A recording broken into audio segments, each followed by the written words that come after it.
Welcome to PhilSci Hub Research University, your ultimate guide on your next research project.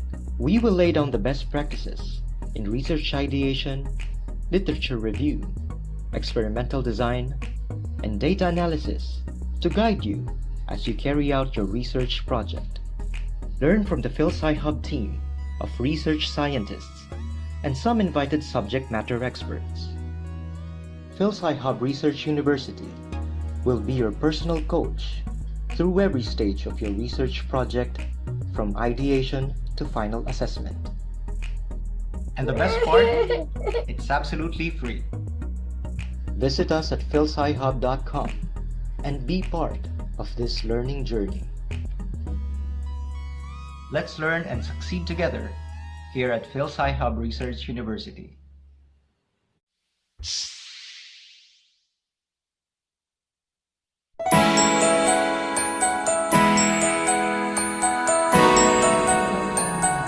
This review is proudly presented by Filipino Science Hub for being the source of trainings, seminars, and online platform, online video explainer, and other teaching and learning contests for STEM teachers and students, which resulted. So, analytical thinking, critical thinking, yun yung mga dapat ituturo sa inyo ng mga teachers mo. But you as students, you guys are the ones who are supposed to generate ideas.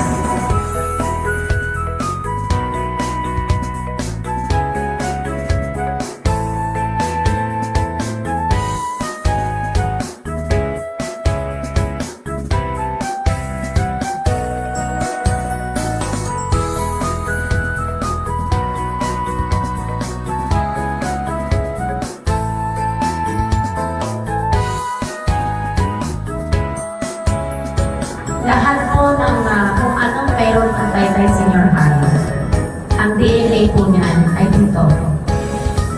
Ito po yun. So yun, so medyo we're looking for, and we're also helping foster and take care systems like this na hopefully may continuity yung ginagawa nyo para continuously nakaka-serve kayo sa taytayong program. And ako, I made sure that I get to spend time at least a day with this school para at least makapag-share din ako.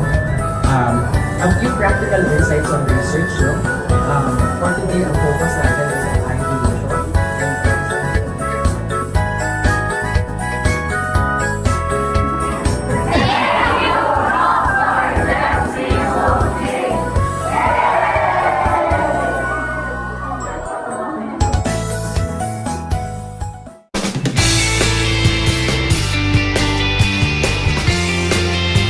Dream, build, innovate, excel.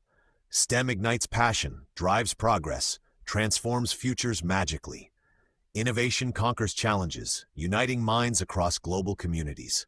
Filipino Science Hub FSH is a 501c3 nonprofit organization, file number 841105 in the U.S. that promotes science, technology, engineering, and mathematics culture among elementary and high school students. Since its founding in 2012 by Filipino scientist Dr. Jeffrey Camacho Bunquin, our team has provided over 120,000 live training hours through research and teaching webinars, career guidance talks, web lectures, and online tutorials for free.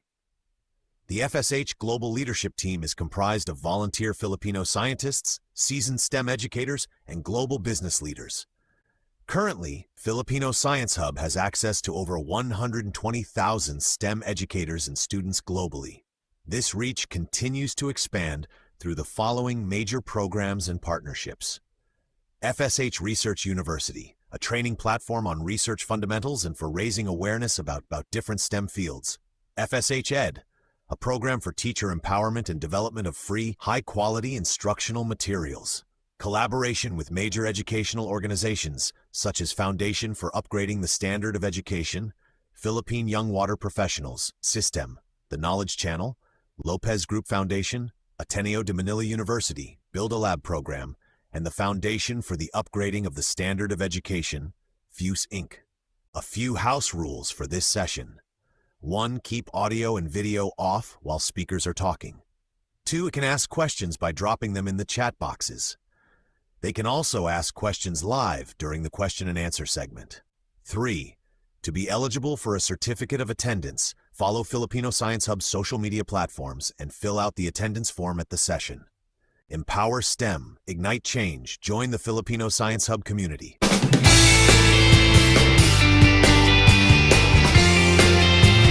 Magandang araw po sa inyo lahat. Ako po si Jeffrey Bunkin, a Filipino scientist and founder of the Filipino Science Hub. And on behalf of the Philippine Normal University, through its Faculty of Science, Technology, and Mathematics, we proudly welcome you to the 2025 Masterclass in Teaching Essential Math and Science High School content. So, what should you expect from these masterclasses?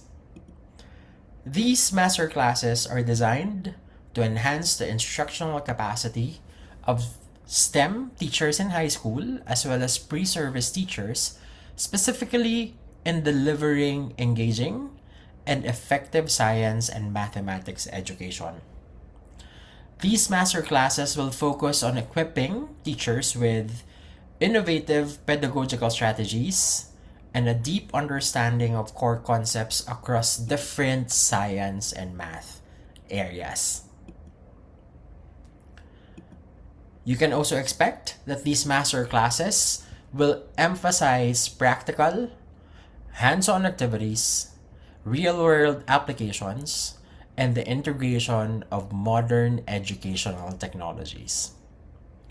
These master classes will also feature leaders in STEM education who would facilitate and guide you through effective methods for teaching challenging STEM topics.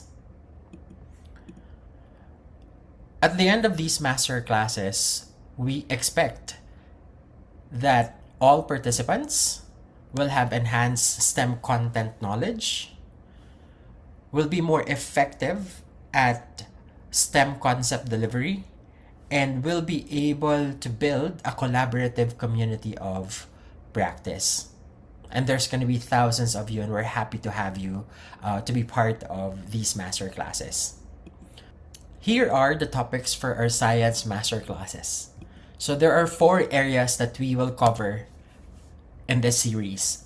Biology, specifically on ecosystem dynamics, cellular processes, and genetic inheritance. For chemistry, we will tackle chemical reactions, atomic structure, and properties of matter. For earth science and space sciences, we will learn about effective teaching of essential contents in geological processes, astronomical phenomena, and climate sciences. For physics, we will touch the areas of mechanics, energy transformations, and electromagnetic forces. We also have 4 major areas in math. For number sense, we will teach you essential contents in the areas of numerical operations, estimation, proportional reasoning. Algebra is our second area, where we're gonna dig deep into algebraic expressions, equations, and functions. For geometry, the focus will be on geometric shapes, spatial reasoning, and measurement. And then lastly, for data and probability, we will tackle statistical analyses, probability distributions, and data interpretation. And before we move on to today's masterclass, we would like to share answers to frequently asked questions. First, what are the requirements for a teacher to earn Continuing Professional Development Units or CPD units? So participants who are eligible are licensed professional teachers in secondary schools in the Philippines, and be prepared to provide your license number during the sessions. So the license numbers are a way to track attendance and eligibility. Participants must attend all 3 sessions of each masterclass cluster to earn the CPD units, and those should be taken synchronously. You also must complete all masterclass tasks on time. So we will be rolling out pre-tests 24 hours before each masterclass. We will be asking you to answer a post-test at the end of each session. And then in the beginning, we will also be rolling out attendance forms. So it's important for you to dial in on time. All right. Would I be allowed to take or watch the sessions asynchronously? And what if I can only attend a few sessions? So teachers who are seeking CPD units are required to take all sessions synchronously. So that's a requirement. So PRC is very strict when it comes to attendance. Teachers who will watch sessions asynchronously will not be eligible to the CPD units automatically, but are eligible to receive certificates of attendance. And then teachers who can only watch a subset of classes will, again, similarly, be eligible to attendance certificates but not CPD units. All right. Okay. Another frequently asked question. I am a pre-service teacher. Would I be allowed to take the master classes? And the answer to that is yes. Pre-service teachers are welcome to participate in these master classes. However, since pre-service teachers do not have teaching license in the Philippines yet, you will not earn CPD units this time. And next question. Can I attend all masterclass clusters? The answer is yes. There is no limit to the number of master classes that you can attend. All right? We just expect for you to stay committed in the program. Okay. Lastly, here are some masterclass attendance best practices. First, make sure to dial into the session on time. Secondly, attendance will be checked in the beginning and at the end of each session. So attendance forms will be rolled out in the first 15 minutes of the live session and within an hour after the live session. Thirdly, make sure to check the designated Google Classroom for the master classes. It's actually in the Google Classroom where we roll out the pre-tests 24 hours before the session. And it's also where we roll out pre-reading and other reference materials that your facilitators will be sharing before and after each masterclass. And lastly, there's always a question. Is this for free? The answer is yes. So all we need from you is to dedicate your time, attend these sessions synchronously, and your CPD units will be awarded to you at no charge. And again, this was made possible through the generosity of the Philippine Normal University through its Faculty of Science, Technology, and Mathematics. All right? And so with that, we hope that you actually enjoyed today's masterclass, and we hope that you stay committed to this. So again, to earn all the CPD units, you have to attend all the sessions synchronously via Zoom and through our YouTube live event. Welcome at mabuhay po kayong lahat.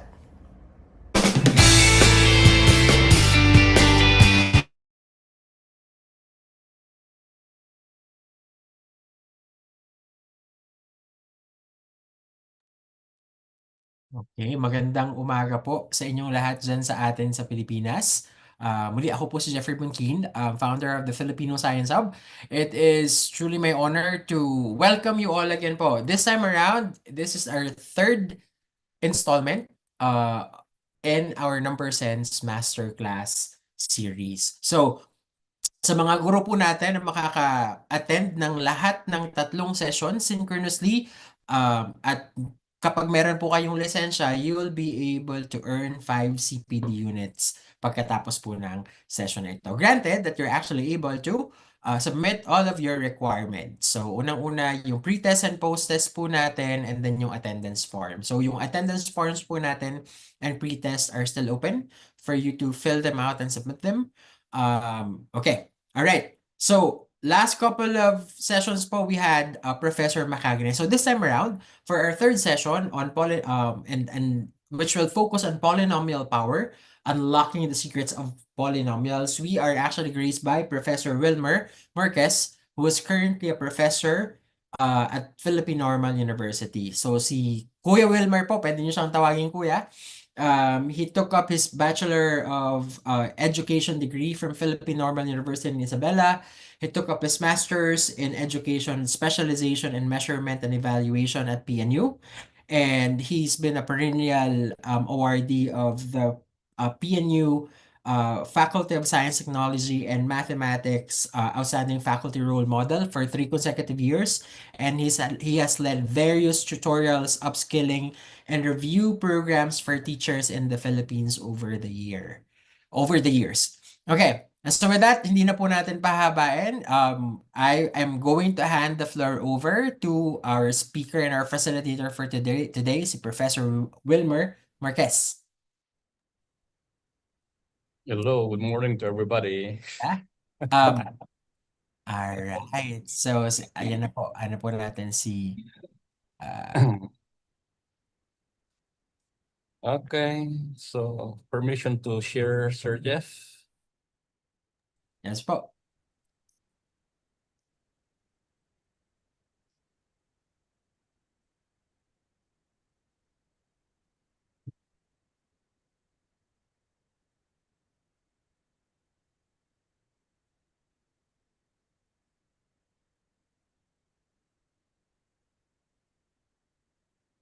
Okay, for this morning, we're going to discuss the secrets of polynomials, as Sir Jeff mentioned.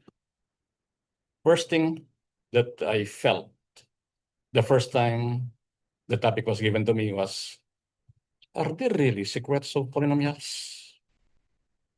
That I do not know. I'm also worried if there are really secrets of polynomials, will I be able to disclose them? Will I be able to uncover them? Will I be able to reveal them? I do not know. Okay. Now, in our session, if you have questions to what I'm going to say, feel free to raise them. We are here to discuss. I'm not here only to present. We are to exchange thoughts for us to clarify concepts in mathematics, specifically on the topic polynomials.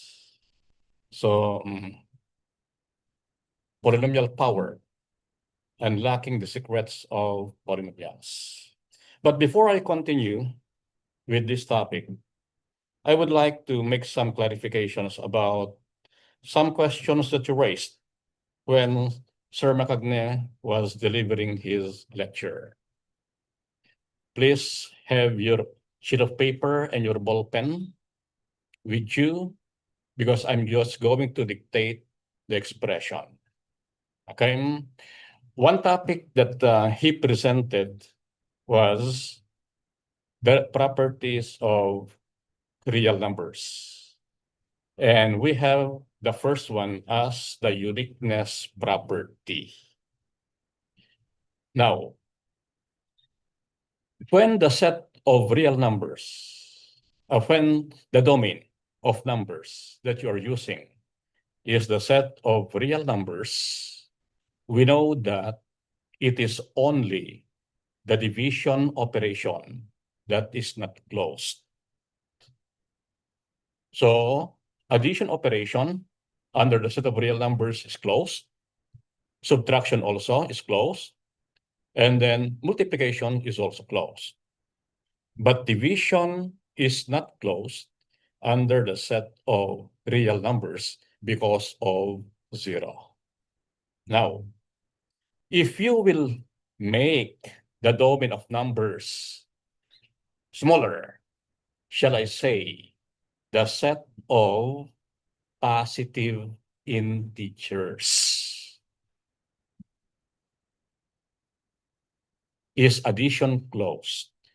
If you want to answer my question, I love it. If we are to consider the set of positive numbers only as our domain, is addition clause. Take note that closure property is also called uniqueness property. And when we say closure property, it means that when you perform an operation between two numbers belonging to the same set, the result must also belong to the same set. So the set of numbers that I'm telling you now is the set of positive integers.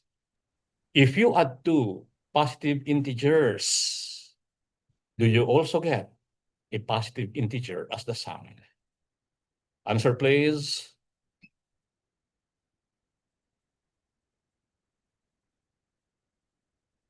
May I have someone to answer my question? I repeat, if you are adding two positive integers, is the sum also a positive integer? Yes, sir. Okay, Yes, po. yes.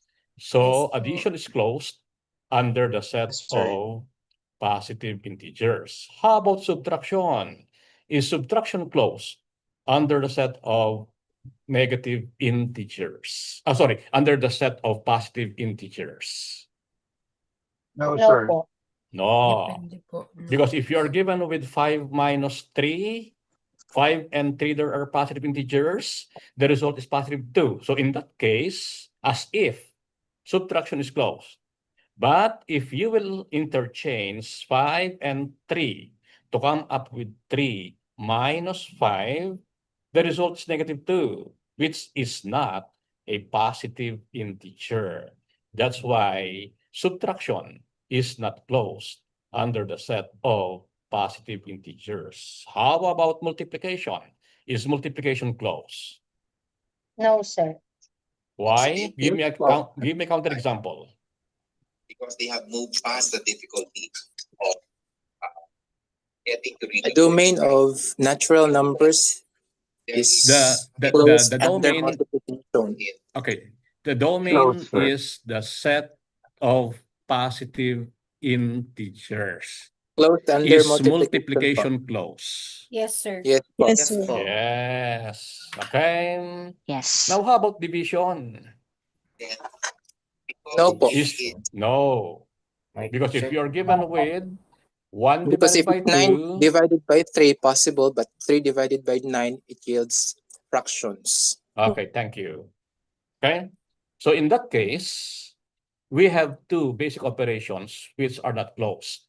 That is when the domain is the set of positive integers. Is that clear?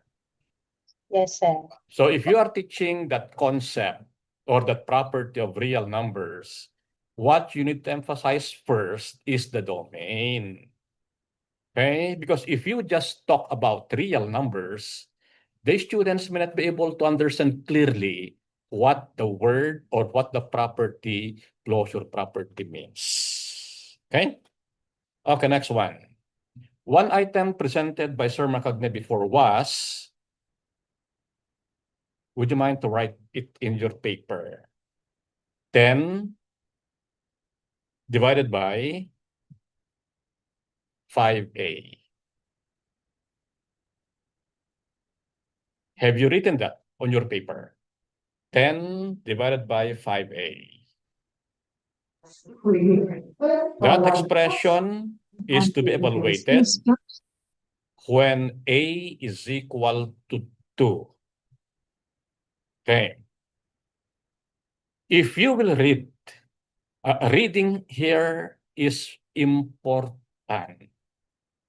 If you want to evaluate an algebra expression and you want to come up with a definite answer. So, if you will read that expression as 10 divided by 5a, such that a is equal to 2, what is the value of the expression? 1 po. 1. 1. Very good. Very good. It's 1. But if you will read it this way, 5 divided by the product of 5 and a, what is the simplest form? 2/8. 1/2. I repeat, the given expression is, okay, 1 pa rin po. okay, 1 pa rin. Okay? 10 divided by the product of 5 and A. When A is 2, the product remains to be 1. Yes, Sir Jeffrey.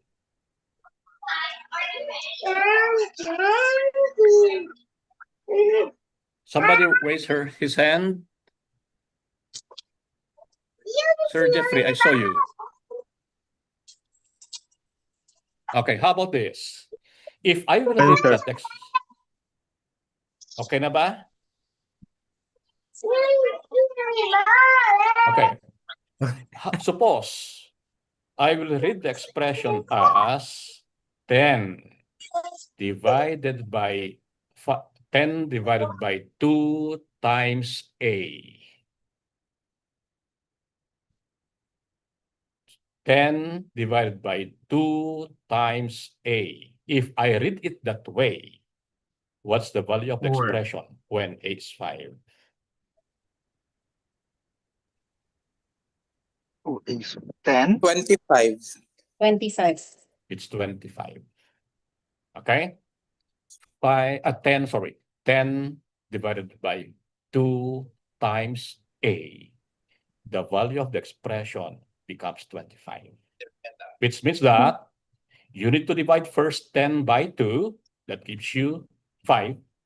And whatever quotient you get is to be multiplied by the value of A, which is 5. So the value of the expression now is 25. Is that clear? Reading is important if you want to evaluate an algebraic expression. Okay? Is there any question? Okay, if none, we go to the lesson proper. I have here objectives for this session. At the end of the session, the participants are expected to state and apply mathematics rules accurately. Okay? You know what it means when I say accurately. Be careful with the terms that you are uttering when you are stating a concept or a definition of a term.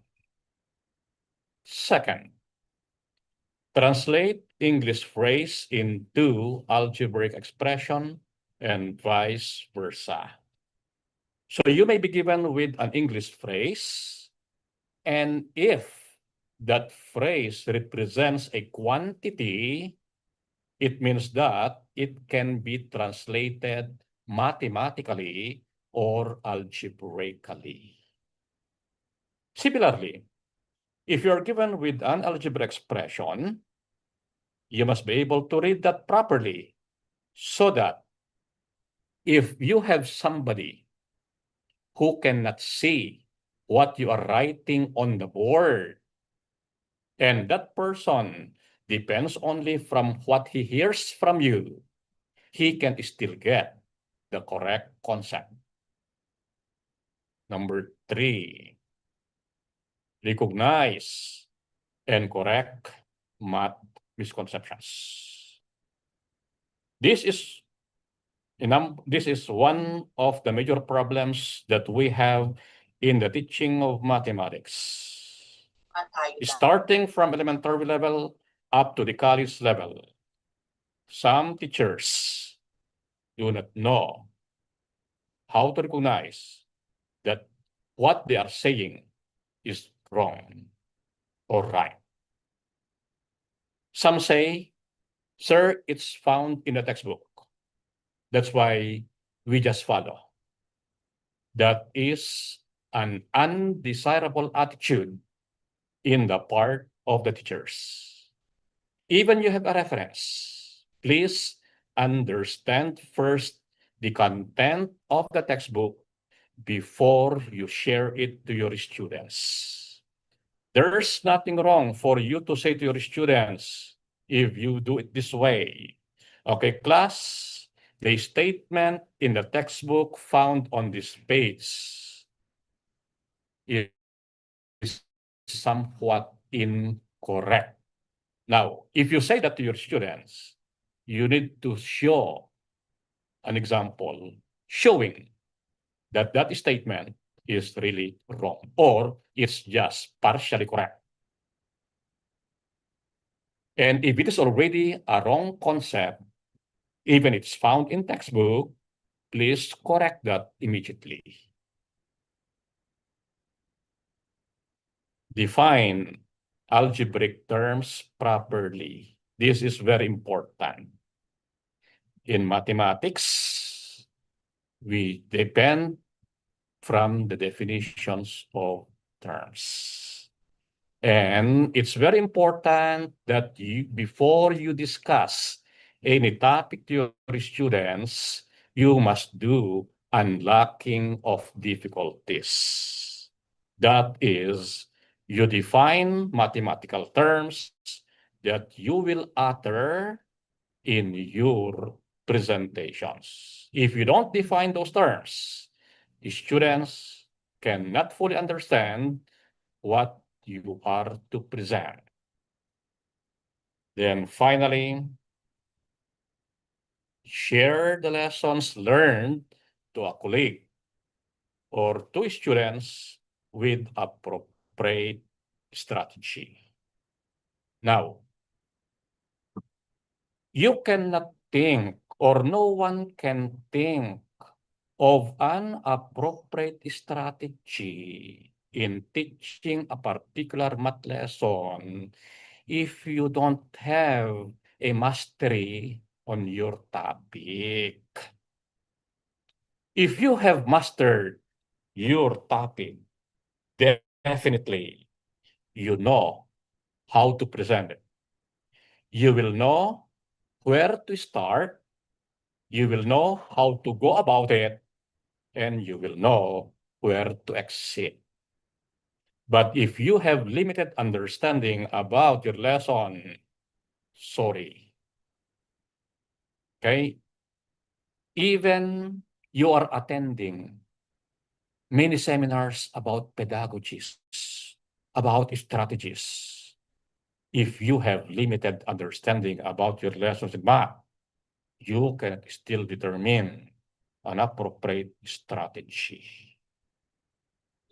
That's why mastery of the subject matter is very important so that you can think of an appropriate strategy in presenting a particular lesson. Okay, so those are the objectives of this session. We now start our discussion. We start from the term integer. Can anyone define the term integer? Anybody?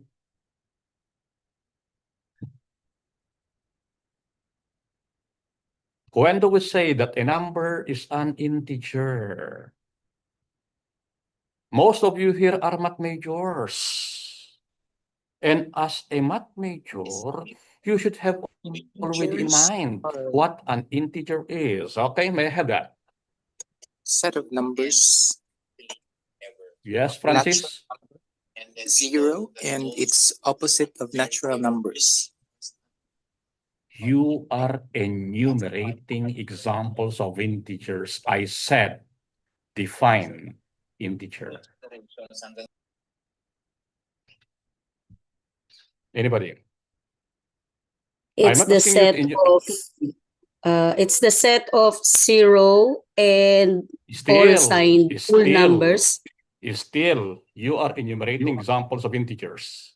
You are not defining the term integer. Comprehension is more than knowing what happened. The story Snow White is not just about another try. Come on. Union of Still, whole numbers. I know where you are going. Still, you are enumerating examples of integers. I said define the term integer. Integer is a number that is not a fraction. It is a whole number. -1.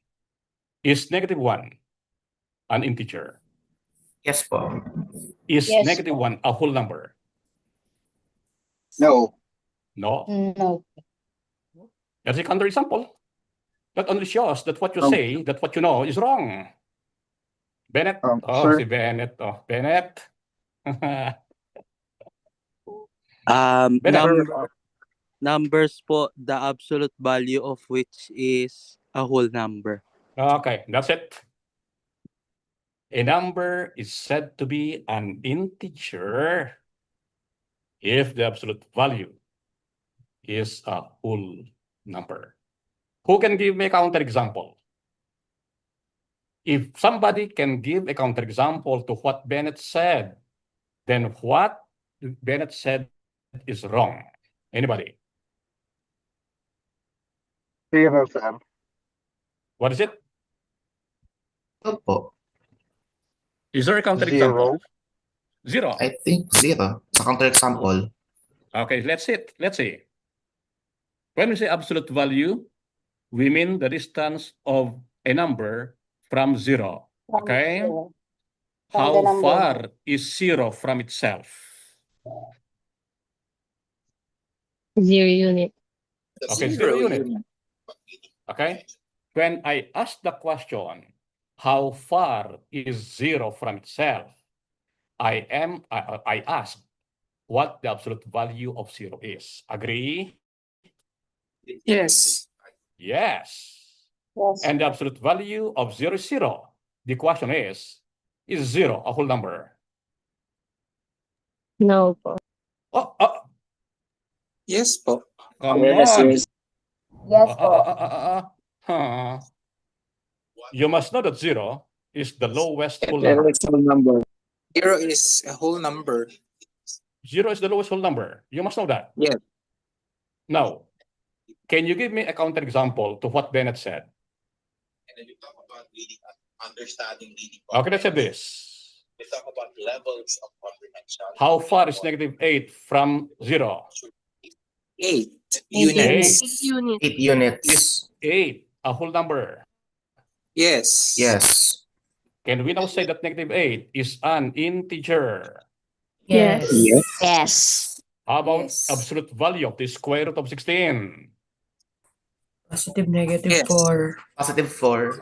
Absolute value of Four, the square root of Four. 16. Positive 4. Oh, hi. 4. Is 4 a whole number? Yes. So what is the square root of 16? Integer or not?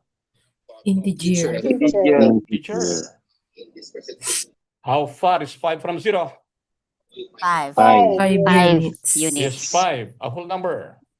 Yes. Is 5 an integer? Yes. Yes. How far is negative 3/4 from 0?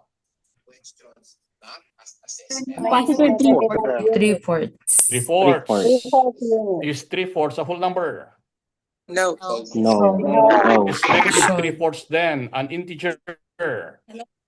No. No.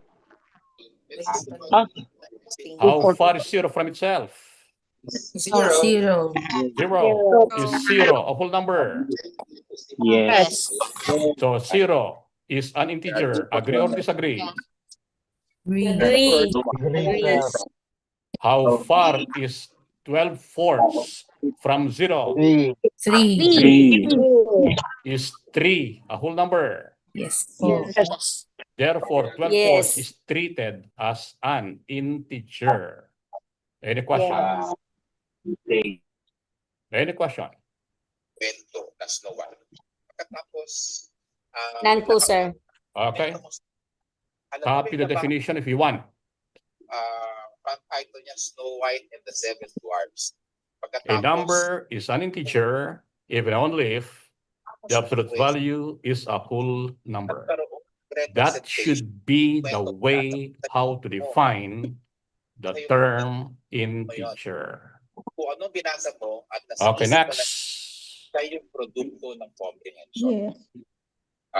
I have here items for you to answer. Hindi pwede siyang recipe. True or false? Or this is an alternative response item. All integers are signed numbers. False. Because of Zero. okay. Zero doesn't have a sign. We have here a number line. You consider 5 points that are labeled. I'm not saying that we only have 5 points along the number line. I only labeled 5 points. And you can see that the numbers that you can see at the right of 0 are treated as what? Positive numbers. And the numbers that are located at the left of 0 are treated negatively. Which means that 0 separates the positive numbers from the negative numbers. And you can see that 0 there does not carry any sign. 0 is a neutral number. That makes item number 1 false. Agree? Agree, sir. Next. The highest negative number is negative 1. True or false? True. Okay. You don't understand the question. Okay? You don't False. understand the question. Look at this. False. Okay, wait. Madami pa pong number dun sa... I have the number line and I am plotting, wait lang. I am plotting 2 points. These 2 points are labeled as Q and P. Without any values assigned to them. Without any values assigned to them. Which letter corresponds to a higher value? Q or P? Sir, P. Okay, good. P. Raymond, Sir Raymond, why did Yes, you sir. say that P corresponds to a P is higher to the value right than of Q, sir. Okay, right. Yung wish doon naging dragon. When 2 points are plotted along the number line and 1 point is at the right of the other, the point that is at the right corresponds to a higher value, while the point that is located at the left corresponds to a lower value. Agree? Yes. Next. Yes, sir. I am locating 0 at that point, and negative 1, and then negative 2. With the idea that I've just mentioned, that P corresponds to a higher value than Q, do you agree that negative 1 is higher than negative 2? Yes. Yes, sir. Yes. Do you Yes, agree sir. that 0 has higher value than negative 1? Yes po. Yes, sir. Yes. Yes, Yes, sir. Okay. So you consider on the number line, you consider 2 negative numbers. Agree? On the number line that is shown, you consider 2 negative numbers. Agree? Yes. Yes, sir. Agree. Those 2 negative numbers are also negative integers. Agree? Agree po. Agree. Now, Agree. is that also a negative number? Is negative 3/2 also a negative number? Yes po. Yes po. Yes. Yes, Because sir. it is at the left of 0. Now, between negative 3/2 and negative 1, which one has higher value? Negative 1. Negative 1. Negative 1. Negative 1. I have another negative number, negative 1/2. Which one has higher value? Negative 1/2 or negative 1? Negative 1 half. Negative 1/2. Look at the item. The highest negative number is negative 1. False. False. Okay. False. Now, if you want to make the item true, you replace Negative the integer. word number by Integer. integer. Yes The po. highest negative integer is -1. Agree? Agree. Agree. Now, my question is, do you know what the highest negative number is? No. No. Can No you one knows. terminate, sir? No one knows what the highest negative number is. What we know is the highest negative integer. Agree? Yes. Agree. Okay. You must be careful. You must be careful with your term. We proceed to the rules in performing operations on integers. Item number 3. Will somebody read item number 3 and tell me if it is true or false? Anybody? Yes, Raymond. Raymond, come on. The sum of like integers. Sorry. The sum of like signed integers is obtained by adding the integers and prefixing their common sign. True, sir. What is that? True or false? True, sir. True. Okay, that's what you know. Okay? That's what you know. Edward, come on. Since nabasa na po ni Sir Raymond po, siguro I'll just answer it po. My answer is false. And I think the statement is false because of the word integers. Because it is the absolute values of the integers that we are adding, and after which we prefix or affix the common sign afterwards po. Thank you. That should be. Let's have examples.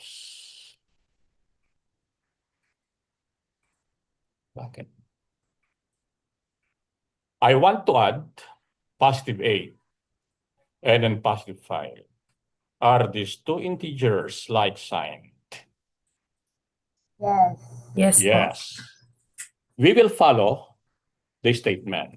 According to the statement, what do we add?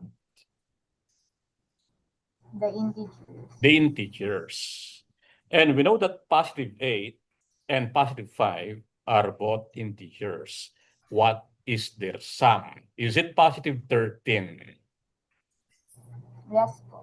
Yes, sir. We look at the continuation. Prefix their common sign in their sum. What is their common sign? Positive sign. Okay. So you now have the expression, the positive of +13. Simplify. What do we get? Positive. +13. +13. In that case, or with this example, as if the statement is correct. Okay? As if the statement is correct. Let's have this example. -5 is added to -3. -8. The first integer is -5. The second integer is -3. And what does the statement say? Add the integers. What is the sum of -5 and -3? -8. What's the continuation? Since we prefixed it, it becomes +8 Fix their eventually. common sign. Okay? What is their common sign? Negative. So Simplify the expression. It becomes +8. It becomes positive. Is it true that -5 plus -3 is equal to +8? No, sir. Okay. So Joseph is right when he said the sum of like-signed integers is obtained by adding the absolute values of the integers and prefixing their common sign in their sum. Let's have it this way. Okay? Sa akin, the green one is covered by a portion, yung kung saan ko nakikita. Okay? Sige. We will follow the green one. The green one says, the sum of like-signed integers is obtained by adding the absolute values of the integers and prefixing the common sign of in their sum. What is the absolute value of positive 8? 8. 8. What is the absolute value of positive 5? 5. 5. What is the sum of 8 and 5? 13. 13. Affix the common sign. Do we get Positive positive 13. 13? Okay, next. We go to the second. What is the absolute value of negative 5? 5. Absolute 5. value of negative 3. 3. 3. What is the sum of 5 and 3? 8. 8. And what is their common sign? Negative. So is the sum of negative 5 and negative 3 negative 8? Yes. Okay. Is this clear?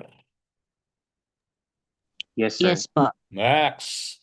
Remember that when you are stating the rule on how to add, and how to multiply, and how to divide two integers, if you don't mention the term absolute value, you are wrong. I repeat, whenever you state the rules on how to add, or on how to multiply, or on how to divide two integers, and you don't mention the term absolute value, you are wrong.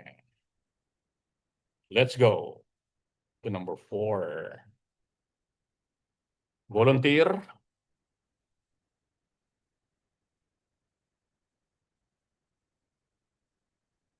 Volunteer.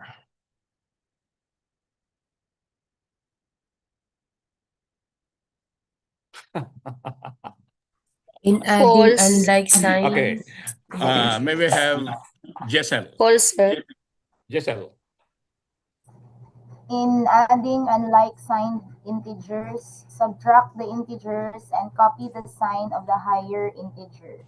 Okay. I guess, sir, it's false. It's For the false. same reason of number 3, because it doesn't use the word absolute value. And another thing, tama, yun lang po, sir. Is that the only error in item number 4? Meron pa po. Okay, what's that? Yung sa sign of the higher. Okay. There are two errors. There are two errors in this statement. Okay? Higher absolute value. One is subtract the integers. That's one. It should be subtract the absolute values of the integers. And the second one is copy the sign of the higher integer. It should be copy the sign of the integer with the higher absolute value. Okay, let's have it. Are the two given integers unlike signed? Yes, sir. Yes, sir. Yes. If we will follow, okay, we will follow first number 4, statement number 4, to show that it is false. What do we do with the integers? Subtract. Do we get positive 13? Do we get positive 13? Answer is positive 3. Positive. Wait lang. You listen to what I say. Okay? Now, I'm looking at statement number 4. I want to add unlike signed integers. As you can see, the two integers are really unlike signed. Agree? Yes, sir. And what does the statement number 4 say? What do we do with integers? We subtract them. Subtract. So if we will subtract the two integers, do we get positive 13? Yes. Yes, sir. It becomes positive 8 minus negative 5. Okay. Then copy the sign of the higher integer. What is the sign of the higher integer? Positive. Positive. Are you telling me that the sum of positive 8 and -5 is positive 13? No. No. Oh, Sir. okay. So that statement number 4 is wrong. Let's have this. I make some revisions in the statement number 4. Partial revision only. In adding unlike signed integers, subtract the absolute values of the integers. Okay, the green lettered, the green colored words there are the additional. Okay, so we'll follow that. I want to add -8 and +5. We subtract the absolute values of the integers. What is the absolute value of -8? 8. Positive 8. 8. What is the absolute value of +5? 5. 5. What's the difference, or what is the 3. remainder?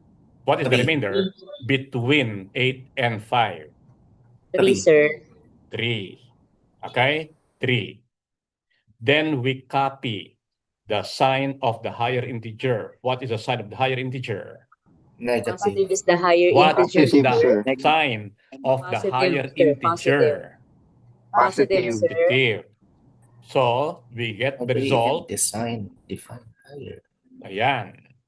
My question Wrong pa rin, sir. is the sum of -8 and +5 really +3?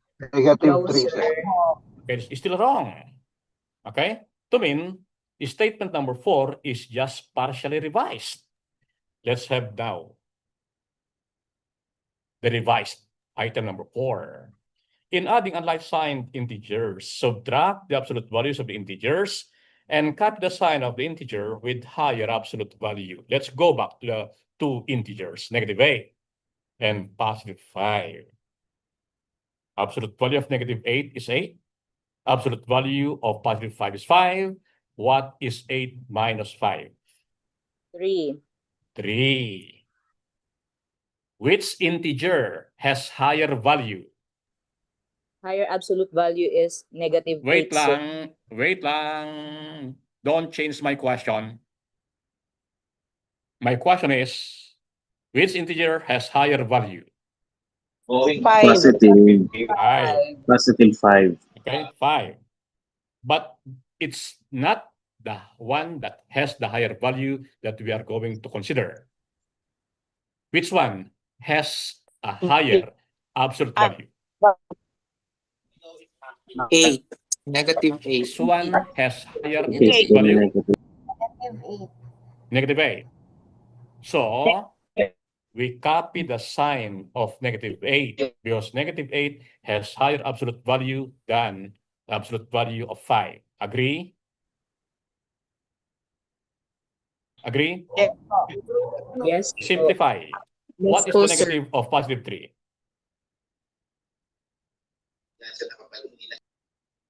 Is that Negative true? 3, sir. Is that now true? Yes po. Oh, yeah. Okay? So, the statement that you can see on the screen is already the corrected one. Okay. We go to number 5. Volunteer?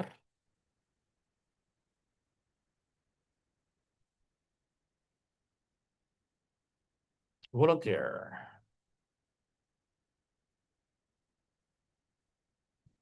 Okay, sige. The sign of the difference if a negative integer is subtracted from a positive integer is always positive. Yes, Raymond? False, sir. False daw. Let's see. Okay? Okay, sige. In subtraction, how do you call the number that we subtract? There are two parts, okay? There are three parts actually in a subtraction sentence. We have the minuend, we have the subtrahend, and then the remainder. Okay, before I continue, would you mind to answer? Would you mind to answer my question? Huh? What is the remainder between akala mo, 21 nangangagat na. and 5? Ayan yan yung putol yung buntot eh. 16, sir. Okay, 16. Because when we say remainder, it means difference. I repeat, the remainder between 21 and 5 is 16, which means that we simply subtract 5 from 21. That statement is different from saying, what is the remainder if you divide 21 by, ang sinabi ko? 5. Okay? Magkaiba yon. Sige. We now go to item number 5. In this item number 5, what is the sign of the minuend? Positive or negative? Positive. Hindi ko narinig. Negative, sir. Would you mind to understand fully this statement? What is the sign of the minuend? Positive. From. Okay? Because of the word from. Look at the preposition from. It precedes the word positive integer, which means that the minuend is positive. And obviously, what is the sign of the subtrahend? Negative. Negative. Is this an example? Yes, sir. Yes. And in subtracting integers, what do we do with the sign of the subtrahend? We change the sign. Change the sign. Okay. So from negative 5, it becomes positive 5. What will happen to the operation? Proceed to addition. Addition. Proceed to addition. Now, are the two integers now like signed? Yes, sir. So what do we do with the absolute values of positive 8 and positive 5? We add. Okay. Now, is that correct? Remember. Correct. Yes, sir. Is positive 8 minus negative 5 positive 13? Yes, sir. Yes. Yes. Let's have another one. I have positive 12 minus negative 13. Is this an example for number 5? Yes, sir. Yes. Absolute value of positive 12. 12. Absolute value of negative 5, negative 15. 15. What is the sum of 12 and 15? 27. 27. What is the sum of 27? Positive. Positive. Is that true? Positive 12 minus negative 15 is positive 27. Also True. True, Okay. sir. What can you say about statement number 5? Is it true or false? True. Okay. Next.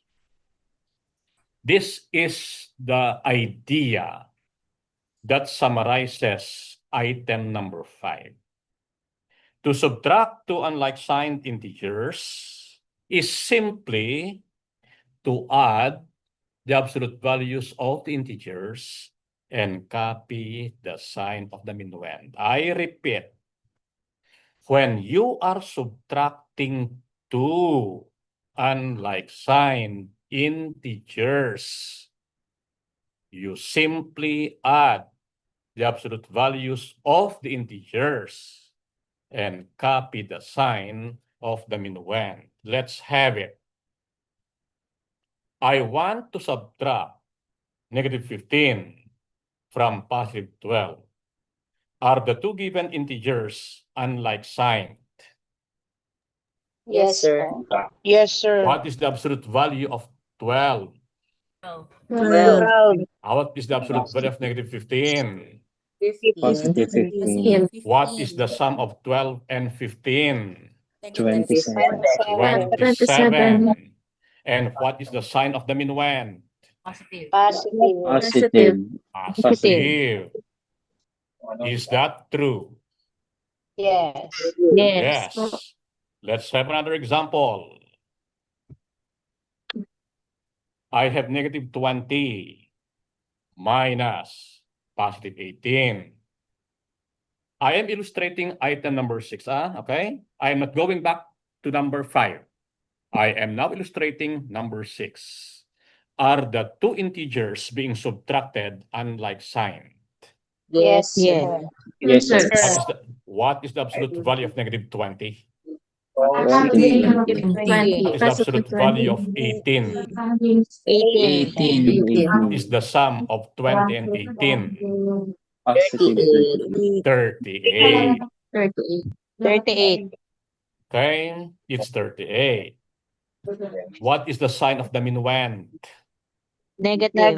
Negative. Are you telling me that 38 as the difference should be negative? Yes. Okay. Any question?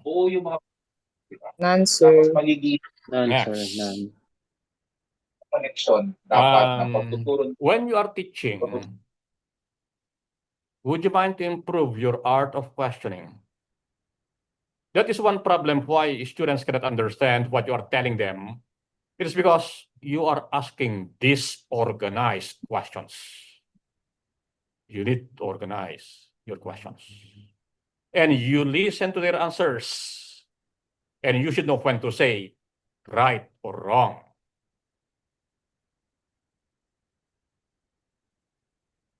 Okay, let's have number 7.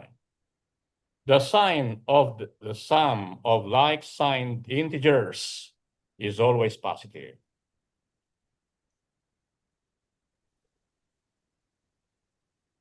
Anybody? The sign of the sum of like-signed integers is always positive. False, sir.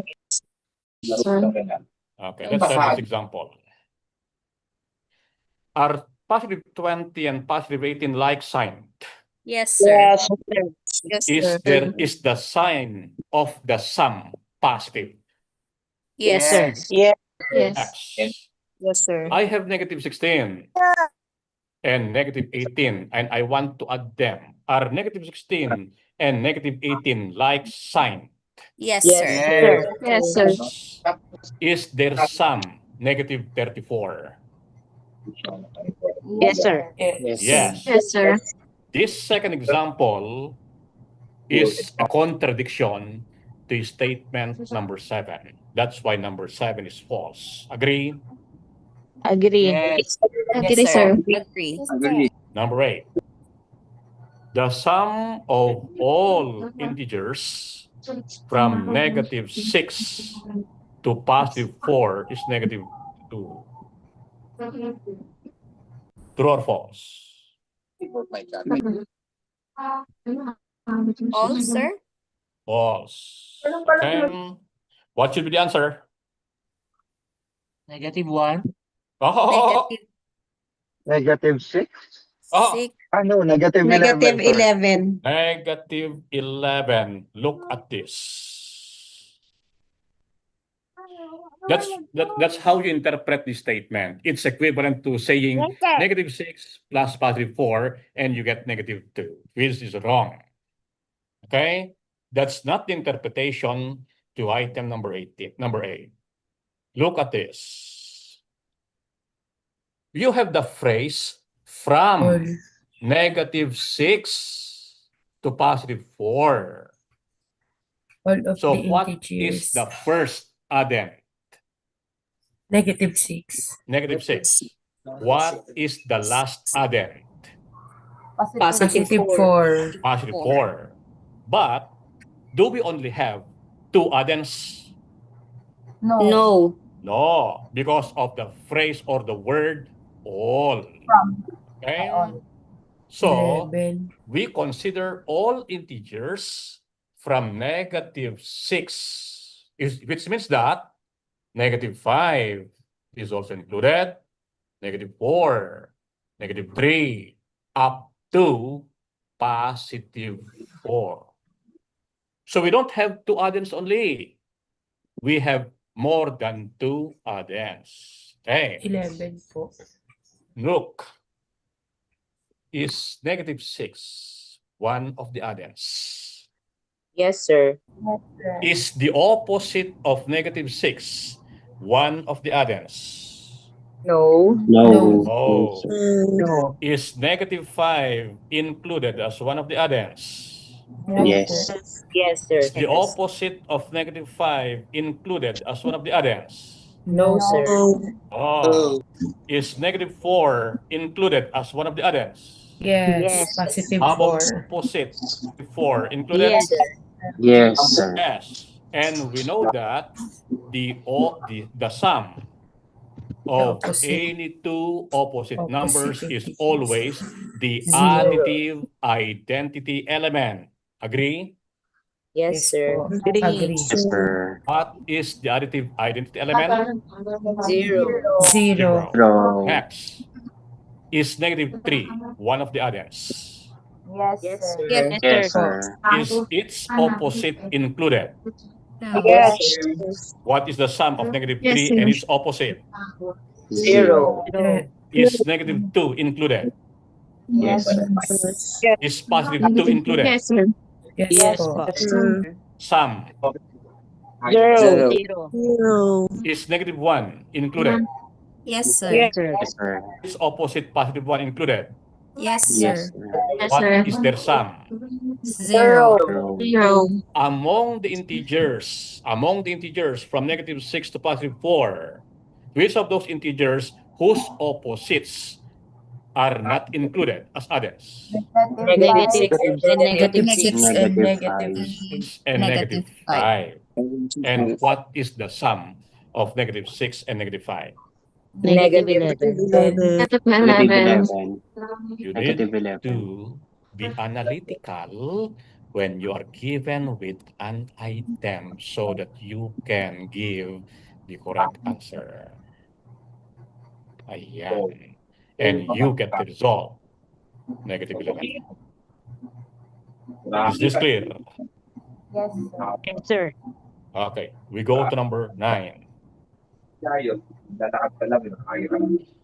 In multiplying two unlike signed integers, multiply the integers and prefix the negative sign in the product. False, sir. False. What's missing in this statement? Absolute value. Can I answer, sir? Okay. Yes, ma'am, go. Multiply the absolute value of the integers, then prefix the negative sign. Okay, good. Thank you. Actually, Thank you, sir. Sir Wilmer, I'm just gonna siguro po remind our audience members sa Zoom. We'd encourage for you po to raise your virtual hand para siguro one by one we can give each other the opportunity to speak kasi minsan po nagsasabay-sabay. If that's okay. Thank you. Thank you, Sir Jeff. Okay, let's have this example. I want to multiply positive 8 to negative 5. Are these two integers unlike sign? Okay, sige, for an item, may I have a volunteer who would like to answer my questions for this item? Yes, Pauline. Let's say Pauline. Yes, sir. Okay. Are the two given integers unlike sign? Yes po. Now, if we will follow the statement number 9, what do we multiply? We multiply positive 8 by negative 5, sir, including And we the get the sign. product, what? Product is negative 40 po. Okay. Good.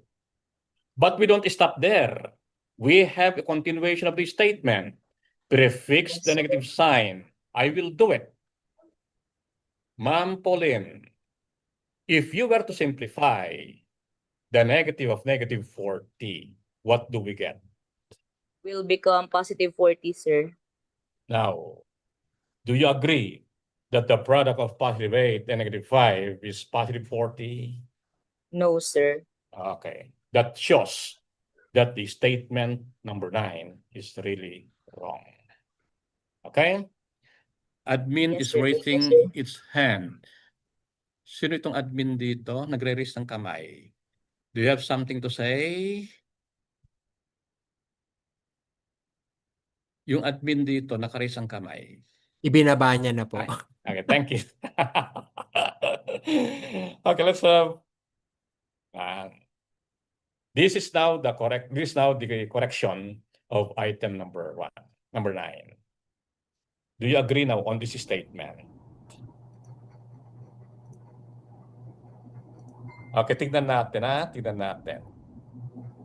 So I'm still using the same integers, positive 8 and then negative 5. Obviously, the two integers are unlike sign. And instead of multiplying the two integers, we multiply their absolute values. Somebody to answer my questions? Somebody to answer my questions. Volunteer. Ma'am Pauline uli. Sir Jeff, si Ma'am Pauline o palagi o... Ayan, pag natawa ka Sir Wilmer, I have a question for you po. How many of these kinds of items po would you be going over? Kasi pwede tayo magpa-Gcash dun sa mga nakakasagot ng tama. Pero kayo Sir, 48 ito. 48 ba yan? Pero also, tayo, meron tayong 10 questions out of the 48. Pwede po tayo magpa-Gcash. Sige sir,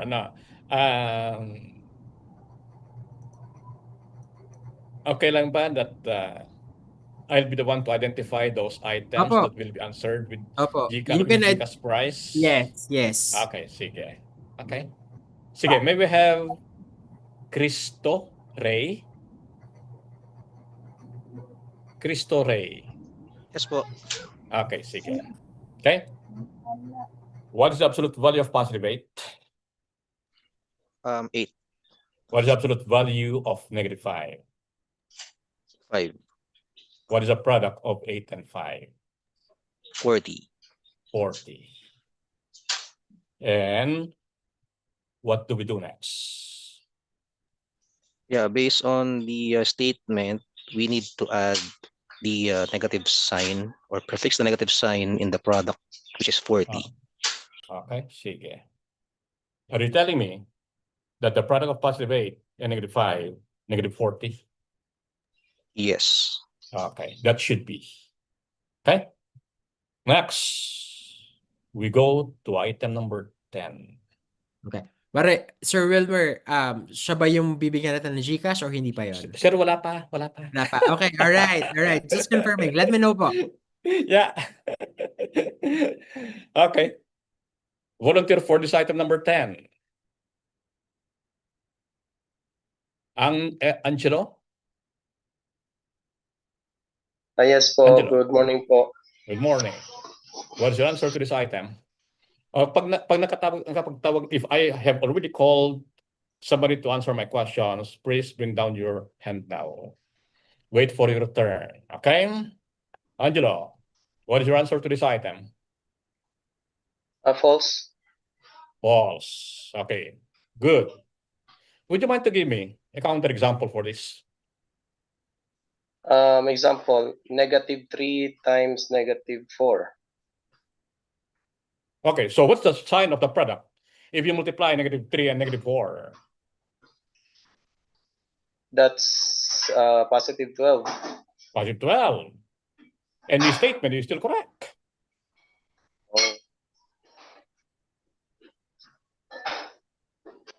Or do you want to change your answer? Yeah, I guess this is always true. That's always true. Micaela. Hello po. Good morning po. Do you agree that this item number 10 is true? The sign of the product of like sign na integers is always positive. Yes po. Okay. Yes po, sir. That's what you know. Let's have this example. I have negative 1 times negative 2 times negative 3. Are those integers like sign? Yes, sir. Yes. Yes, sir. If I multiply them, will the sign of the product be positive? No. No, sir. No. Okay. Remember that in item number 10, as to how many factors are to be multiplied, it's not specified. The factors are just described as like signed, which means that I can have any number of factors. Okay, look at this. I have positive 8 times positive 5 is equal to positive 40. Is that true? Yes, sir. Yes. I have negative 4 times negative 9 is equal to positive 36. Is that true? Yes, sir. Yes, sir. Yes. I have positive 4 times positive 5 times positive 3 is equal to positive 60. Is that true? Yes, sir. Yes. How about if Sir. you're given with negative 7 times negative 2 times negative 6? Is that positive 84? No, sir. No, sir. Get it? No, sir. Yes, dapat po. may 2. Okay. You need to quantify the factors. If we have even number of like-signed factors, do you agree that the sign of the product is always positive? Yes, sir. How about Yes, if sir. I have odd number of like-signed factors, is the sign of the product always positive? No, sir. Yes. Sometimes, Ah, sir. even Huh? number din. No, Din, sir. di ba? I Odd. repeat. If I have odd number of Odd. like-signed factors, is the No. sign of the product always positive? No, No, sir. Okay. Okay, next. Volunteer for this. Ma'am Chris. The product Ma'am, of all integers from -2 to +2 is negative 4. False answer? po. What False should be the po. answer? From -2, -1, 0, 1, 2, 3. Okay, so what must be the answer here? Instead of negative 4, it should be? Zero. Zero. Okay, it should be 0. Do not interpret the item as this one. -2 times +2 is equal to -4. That's not the interpretation to item number 11. It must be like this. Okay? Ayan. So you can apply the zero product property. Since one of the factors is 0, the product of those factors should be 0. Next. Anybody? Yes. Edward. Hello po. Go. Let me read the statement first. Exponent is the number that tells how many times the base is multiplied by itself. Answer? I think this is a false statement, sir. Yeah, thank you. Okay po. Be careful with this statement. It is commonly found in textbooks. But you must know it's wrong. Okay? Let's have it this way. I have the expression 5Q. How do we call the number 5? Edward, do you want to continue? Or I will call somebody to answer my succeeding questions. Edward? Sir, kahit yung iba na lang po muna, sir. Thank you Okay, po. sige. Okay, let's have... Okay, Celine. Hello Celine. po, sir. How do you call your 5? Base, sir. Base. How do you call your 3? Exponent. Is exponent. I will interpret item number 12. Exponent is the number that tells how many times the base is multiplied by itself. I have the statement 5 times 5. Celine, given the statement 5 times 5, how many times am I multiplying the base 5 to itself? 5 is multiplied to itself. How many Once times? lang po. Once only. Okay? Given the phrase 5 times 5, you are multiplying the base 5 to itself once only. Are you telling me that 5 times 5 is equal to 5 to the first? Is that true? No po, sir. Oh, okay. So if 5 times 5 is equal to 5 to the first, according to item number 12, then 5 cubed must be 5 times 5 times 5 times 5. Agree? 5 cube must not be 5 times 5 times 5 times 5, but must Wait be lang. You did not 5. get my point. You did not get my point. Okay. Intindihin kasi. If 5 times 5 is equal to 5 to the first, I'm looking at the given statement. That's why I ask you, given the statement 5 times 5, I ask you the question, how many times is the base 5 multiplied by itself? Anong sagot mo? The first one po, once po. Oh, di ba once lang? Yes po. Oh. Nang ibig sabihin, if you have 5 times 5, it becomes 5 to the first. That is based from item number 12. Agree? Yes, sir, if based from the state. From statement number 12. Tama? It follows then that if you are given with 5 cubed, then this must be expanded as 5 times 5 times 5 times 5. Okay, sige, dahan-dahan. Dahan-dahan. Ayan. O, ganyan muna. I have the phrase 5 times 5. How many times am I multiplying that 5 to itself?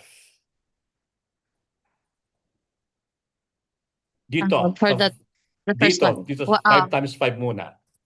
Once, sir. Once pa lang. Tama? I will add another 5 as a factor.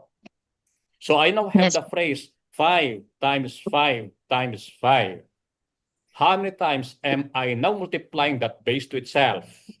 Twice, sir. Twice pa lang. But I need 3. That's why I need to add or I need to have another factor so that I can multiply the base 5 3 times to itself. Yes. Did you get that? Yes po.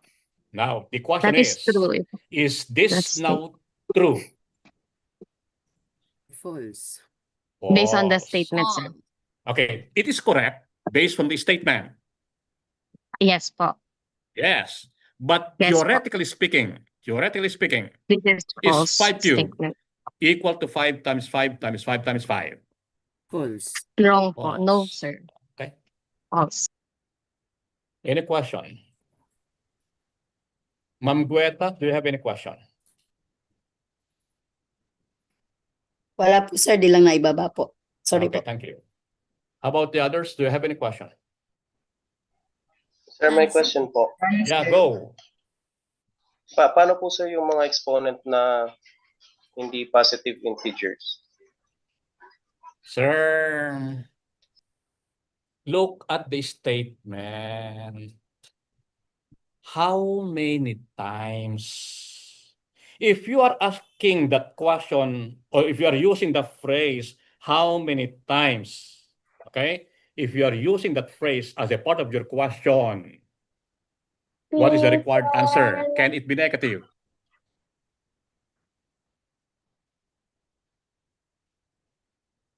How many times do you take a bath? With that simple question, is it answer, is a negative answer a possible answer to that question? No, sir. Oh, okay. That if we say how many times, what is the expected number to the answer? A positive one. It can be a whole number, but not a negative number. Yeah. Agree? Positive numbers only. Including 0. Yes, sir. Yes, sir. Agree? Agree po. intindihin nyo kasi yung mga ginagamit yung words doon sa patatanong yo para alam nyo na kung ano yung ina-expect yung sagot. Get it? Get it? Thanks, sir. Yes po. Okay. Is this now true? 5 cubed is equal to 5 times 5 times 5. Yes po. Yes po. In a given multiplication sentence. Okay, may I have Miss Guetta now. In a given multiplication sentence, how do you call the numbers that we multiply? Factors. Factors. And at the right side of the equation, how many times am I using 5 as a factor? 3 times po, sir. 3 times. Why am I using the base 5 3 times as a factor? Again, sir, ano po, sir? Why am I using the base 5 3 times as a factor? Do I have any basis? Yes, sir, because of the exponent. It tells Okay. us how many times we're going to use the base as a factor. Okay. But yan? Sorry. Ayan. Okay? So the exponent should be defined as the number that tells how many times the base is used as a factor. You might have a question about this. Sir, how about if the exponent of the base is 0? To tell you, if you want to illustrate the term exponent, avoid using 0 as the exponent. Okay? Kasi, if ever you are given with 5 to the 0, if you are given with 5 to the 0, how many times will you use the base as a factor? 0 times. Okay? So in that case, you will not be using the base as a factor. Yes, Raymond? Sir, di ba sir, ang zero exponent naman nag-excess lang kapag nag-division? Sir, pag-ulit? Sir, yung zero exponent, mag-excess lang siya kapag nag-division tayo ng, Okay, correct. exponents. Tama. So sa totoong buhay, wala namang value ang exponent na zero. Tama, sir? Yeah. Tama ba ako? Sir, may value pa rin yan. It represents nothingness when your variable is ratio. It represents something when the variable is interval statistics. Okay? Your 0 has a value pa rin. Tama yung sinabi mo. You go back to the quotient law of exponent so that you can illustrate what that expression 5 raised to the 0 means. That is obtained by 5 raised to 2 divided by 5 raised to 2. Just to make the students understand as to why 5 raised to 0 is equivalent to 1. Am I right, Raymond? Opo, sir. Yun din po idea ko eh. Okay, good. Any other question about this? Okay, if done, we go to the next. We have laws of exponent. We have the product law. So when you illustrate or you discuss to your students what the laws are, you always have this assumption. A, B, M, and N to be real numbers such that A and B are not equal to 0. Meaning the bases in the factors must not be equal to 0. volunteer for this item?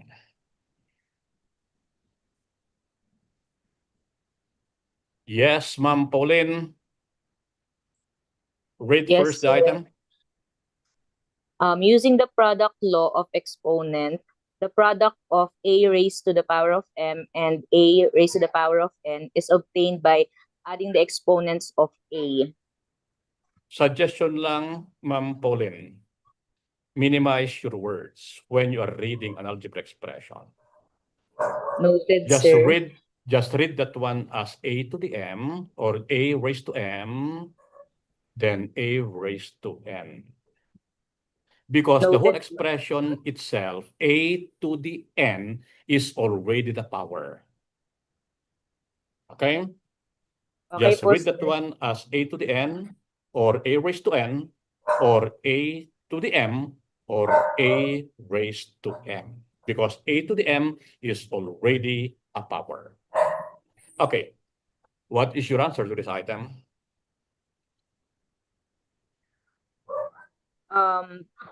Iniintindihin po natin, sir, this is false po. Parang may kulang po. Why? Sige. Good. Gusto ko yan. Why is it Sir, false, ma'am? sa tingin ko po kasi kulang siya kasi hanggang doon lang sa adding the exponents of a. So pag ganun po, m plus n lang po siya. Very good. Sir Jeff, bigyan mo sila ng GCash. Thank Gusto you ko po. yan. Thank you, sir. Okay. Okay, ma'am, please get in contact with Kent Jeric Bunkin. He's in the Zoom session and give him your GCash information. Congratulations. Sorry, sir, what's the name po? Thank you po. Kent Jeric Bunkin. Kent, okay po. Thank you po. Ma'am Pauline, I like the way how you analyze the item. Thank you, sir. Dapat ganun lahat. Okay? So, let's illustrate this. We have the two factors, a to the m, and then a to the n. Ayan. And if you look at the continuation of the statement, is obtained by adding the exponents of a. What is the first exponent of a? Ma'am Pauline, tuloy. Ma'am Pauline, tuloy. Apo, m, sir. M. What is the second exponent of a? N. And obviously, the operation between m and n is addition. Agree? Agree, sir. And you have. Ayan. Is the equation true? False po. May kulang. False. False. That's the interpretation of item number 13. That's why item number 13 is false. Okay? Sige. Let's go to the next item. Volunteer. Ma'am Pauline, mag-freeze ka muna, Yes po. Others naman. Okay, let's have Cristo. Yes, sir. Go. Read. Using the product law of exponent, the product of a raised to m and a raised to n is a raised to the sum of the exponents of the factors. True or false?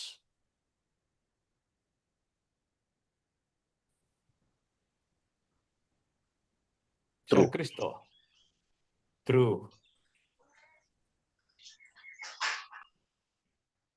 Is there somebody who is with Cristo? Yes, Ma'am Margarita. Do you agree? Hindi po, sir. Ewan ko kung tama po ako. Kasi nakalagay, the sum of is a raised to the sum of the exponents of the factors. Kailangan maliwanag sa atin na yung factors na pinag-uusapan natin ay yung a. So, siguro po, a is a raised to the sum of the exponents m and n.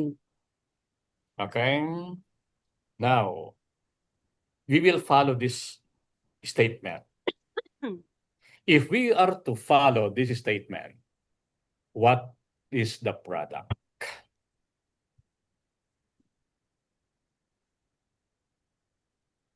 What is the product?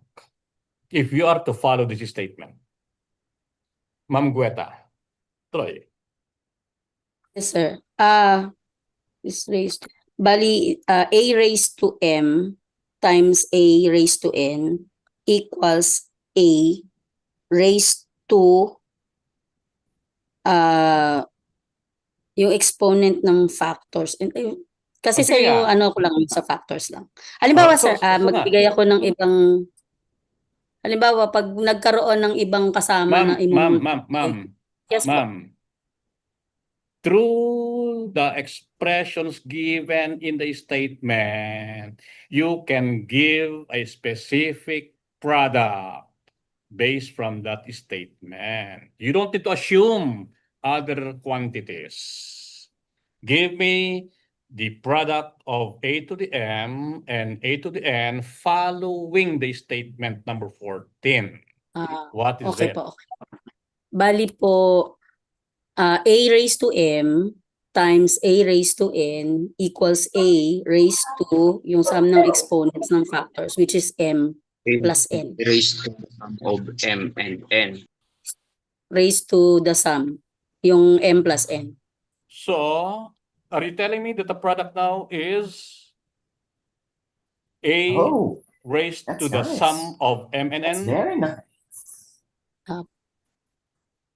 Opo, yung product niya ay a raised to, may exponent po siya na m plus n.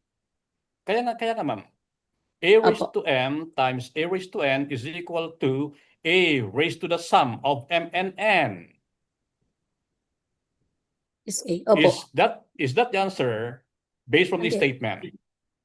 Is a po kasi, is a raised to. Kaya nga ma'am. So yung, opo. Yung a is raised to the sum of m and n. Yun ba ang makukuha mong product if you will interpret this item number 14?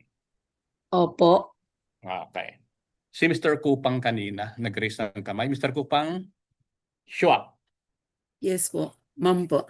Ay, sorry. Ma'am, do you agree with Ma'am Gueta that we get the result a raised to the sum of m and n if you will multiply a raised to m and a raised to n? Yes po. A raised to m plus n. Ma'am, pakiulit. A raised to m plus n. Mali.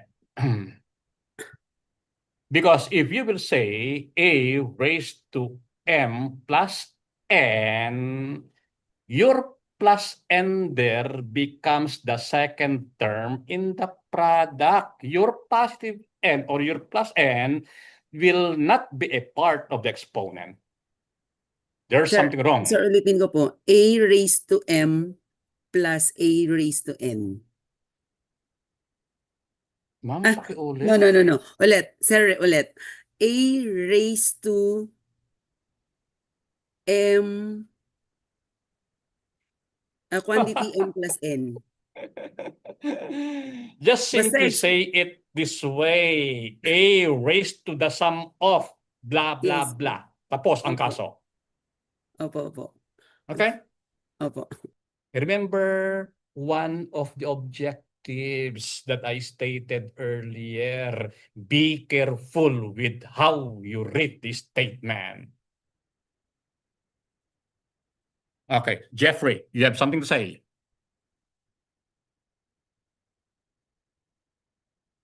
Jeffrey. Ma'am Galieta, you will follow. Jeffrey. Based on my understanding lang po, sir, m plus n raised to the a. Yung magiging sagot ko, sir. Yung m plus n will be our base, and then yung a ko magiging exponent. Are you trying to interpret item number 14, or you are giving me the correct product of a to the m and then a to the n? Based on the statement. Based on the based statement. on my understanding of the statement. Okay, sir, pakiulit. Okay, I will give you the subject and give me the predicate. The predicate is the answer. A raised to m times a raised to n is equal to what? Continue. M plus n, quantity raised to the a. Sorry. Nasanay kayo sa pagsasabi ng word na quantity. Sa totoo lang, I'm irritated whenever I hear the term quantity. Would you mind to read the statement as the A power of the sum of M and N? That way. Sorry. Is that what you mean? The A power of the sum of M and N, of M and N. Is that what you mean? Yes. The base there is M plus N, and your exponent is A. Tama? Yes, sir. Okay. Yes. That's the way how you interpret item number 14. Yes, sir. Okay, sige. Thank you. Ma'am, sino yung babae kanina? Nakalimutan ko. May babae kanina na nag-raise ng kamay. Ako po yan, sir. Okay, Ma'am Galieta, come on. Medyo na-confuse ako, kaya po nagbaba ako ng hand. Pero I think to correct the statement. Ma'am, sandali lang. Apo? Before Yes you correct the statement number 14, I want you to give me first the answer to this, the product of A to the M and then A to the N based from item number 14.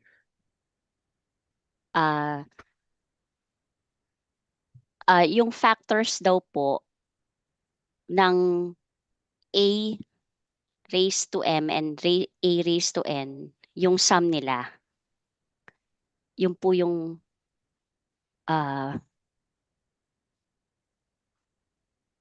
parang magulo po. Yung saan po siya naka-raise. Okay. Sorry. Call a friend? Yes po. Okay. Okay, sino mag-volunteer? Ma'am Marjorie? Yes po, sir. Good morning.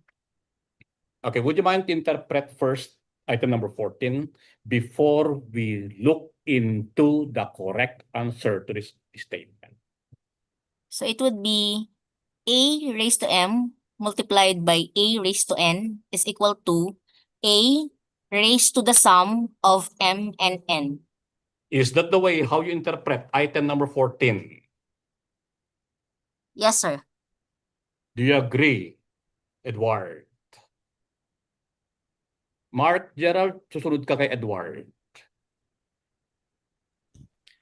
Sir, favorite ko po ang math pero ewan ko po. Nalilito ako Do you kasi agree with what Ma'am, kalimutan ko yung last na nag-resign? Marjorie, sir. Marjorie. Ma'am Marjorie. Edward, do you agree with what Ma'am Marjorie said? well, kung susumahin, kung titignan ko yung mga parang consensus na mga sagot, sila, yes, parang ganun nga. Pero, tinitignan ko kasi, I agree na parang ganun yung kinakalabasan. Pero, ang point ko dyan kasi parang titignan ko siya in an elementary perspective na, how do we describe factors? Ganon. So, sabi ko, when I'm teaching the kids, sabi ko factors are the numbers that we multiply together, ganyan. Tapos to teach GCF, ganyan, you have to list down the factors. One of the things to get the GCF is the listing method, ganyan. So sabi ko, kailangan bang kunin yung factors ng A to the M? Sabi ko, so for example, the A to the M is actually 5 squared and 5 squared is 25. What are the factors? Parang umabot na ako sa ganoong length, sir. And I'm sorry, pero I'm not sure if I'm correct also. And same with Ma'am Marjorie, I'm sorry. Buhay, oo. Sige, Mark, Gerald. Hello po, sir. Gerald, kumusta? Okay lang po. Long time no see. Long time no see din po, sir. Okay, What's go. the question po ulit, sir? Would you mind to give me the product of A to the M and A to the N based from statement number 14? We are trying to interpret this statement to find out if the statement is true or false. That is our objective. Come on.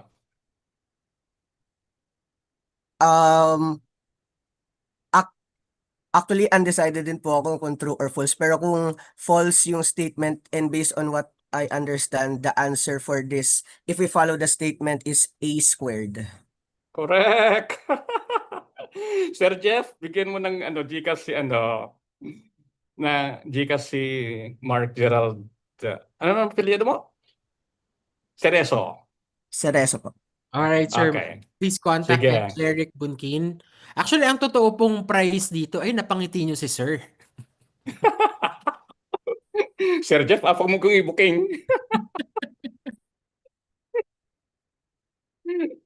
Okay. Jeff, ay, sorry. Jeff, sorry. Ano naman? Si Gerard.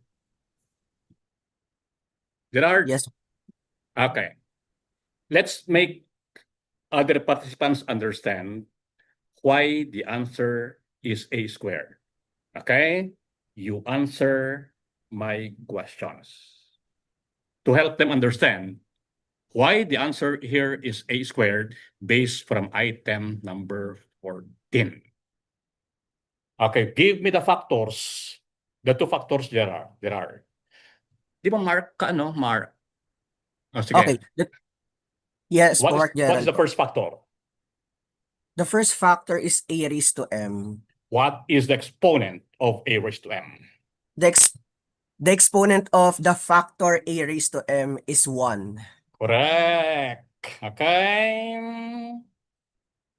Your m is a part of the factor. Why? What are you multiplying? What are we multiplying? We are multiplying a to the m and then a to the n, which means that a to the m is the whole factor. And the exponent of that is 1. And that is also true to the second factor. Okay? So, if we will follow statement number 14, the product of a to the m and a to the n is a raised to the sum of the exponents of the factors. Therefore, the product then should be a squared. Again, what's the exponent of a to the m, Gerard? 1 po. What is the exponent of a to the n? 1 din po. And what do we do with those exponents of the two factors according to the statement? We are going to add them. And what is their sum? 2. And that becomes the exponent of a in the product if we are to follow number 14. Any question?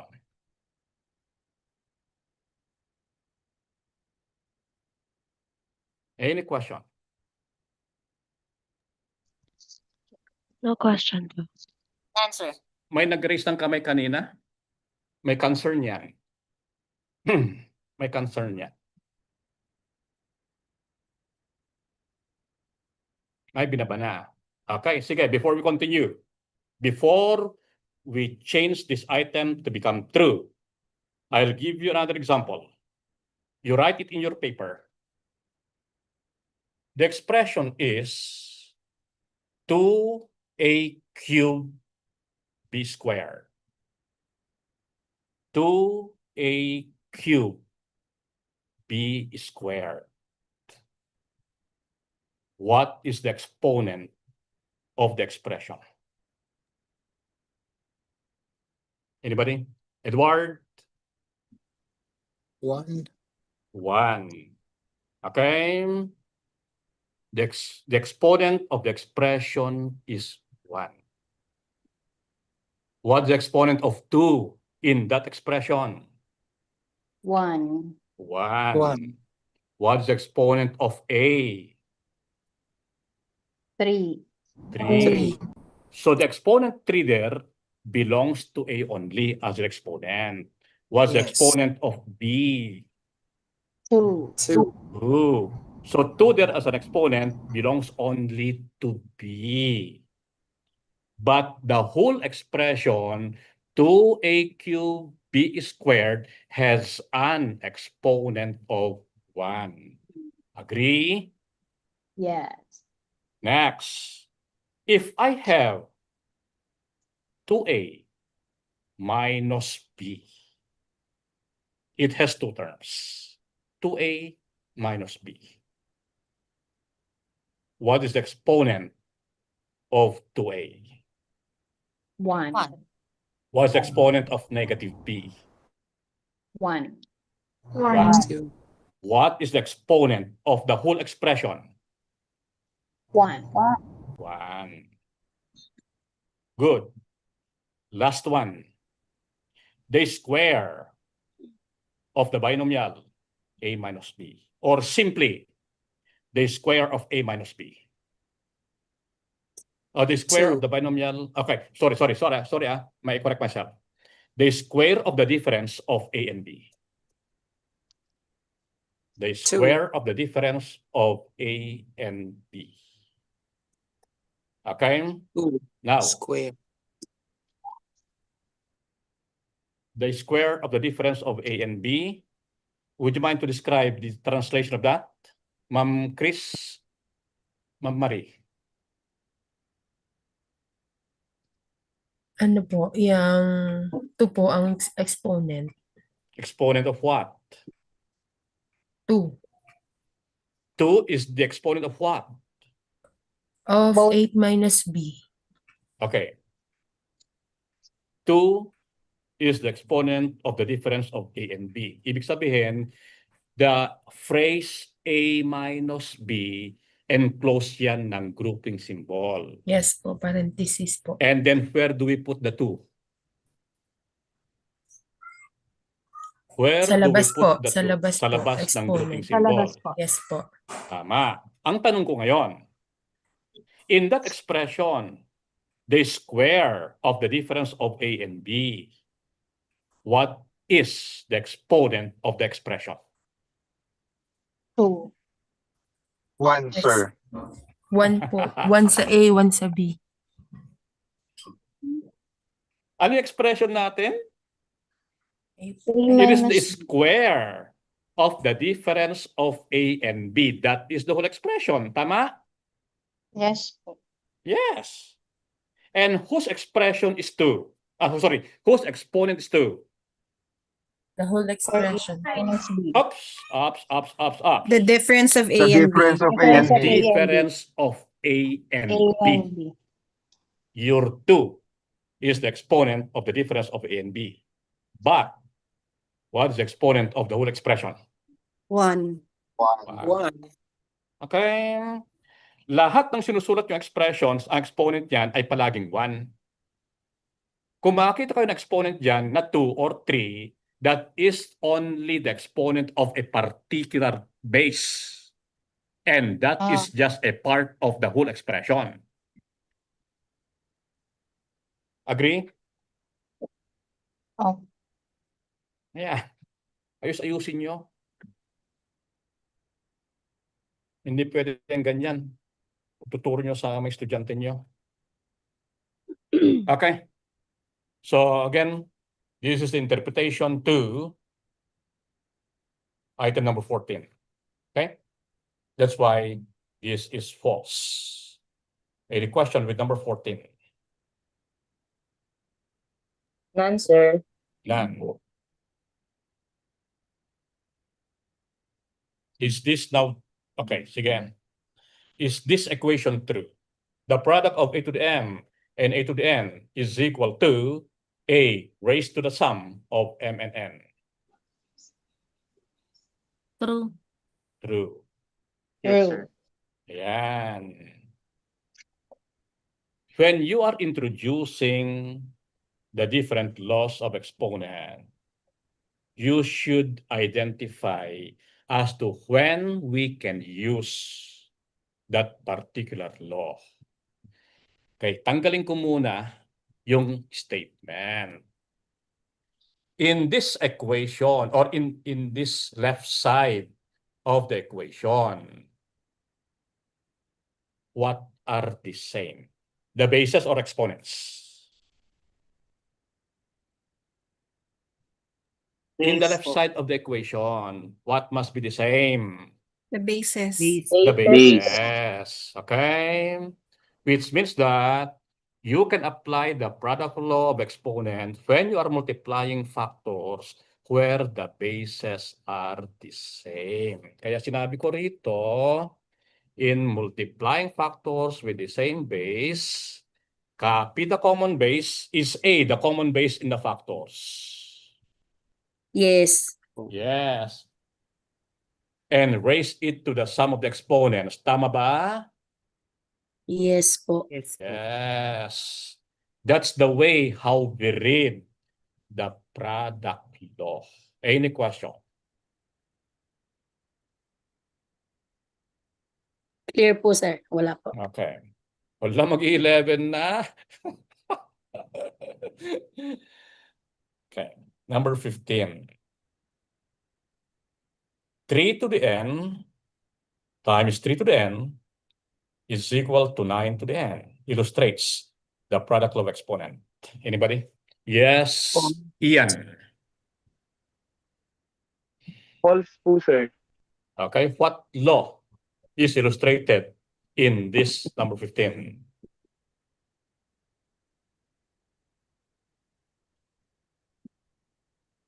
What law is illustrated in this number 15? It's the power. Power law. No, power of the product law. Okay, it's the power of the product law. When do we use the power of the product law? What must be the same? Okay, write The this one. exponent. Okay, right. Exponents. Okay, tama is the exponent. Would you mind to write this on your paper? A raised to m times b raised to m as equal to the m power of the product AB. I repeat, A raised to m times A times B raised to m is equal to the m power of the product AB. So can you see the difference between product law and then power of the product? Yes, sir. Yes, Again, sir. in the product law, what must be the same? Exponent. The base. Bases. Yung base po. In the power of the product, what must be the same? Exponent. Exponents. Then, do you agree that this statement 3 to the n times 3 to the n as equal to 9 to the n illustrates the power of the product? Yes, sir. Yes po. Yes. Because in the power of the product, you multiply the bases. Okay, what is 3 times 3? 9 po. 9. And what do we do with the common exponent? Are we going to add the Copy. common exponents or just copy? Copy po. Okay. So in the power of the product, law, we multiply the bases and raise it to the common exponent. True or false? True. I repeat. When you are applying the power of the product, multiply the bases and raise it to the common exponent. True or false? True, sir. Okay. Okay. Let's have this statement. 3 to the n times 3 to the n as equal to 3 raised to the sum of n and n. What law is illustrated in this? Product rule. Product law. Product law. Okay, very good. Ayan. 3 raised to 2n. Okay.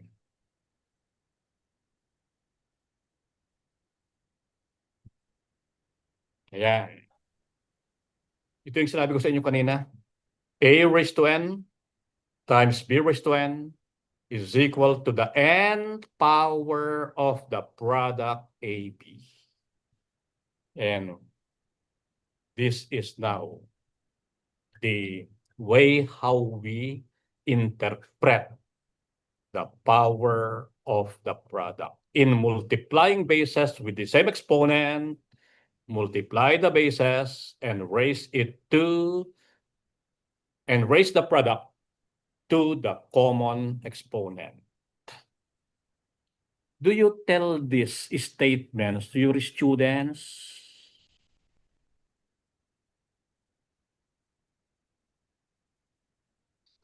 Sinasabi niyo ba ang mga to sa mga estudyante nyo o sa mga classes nyo?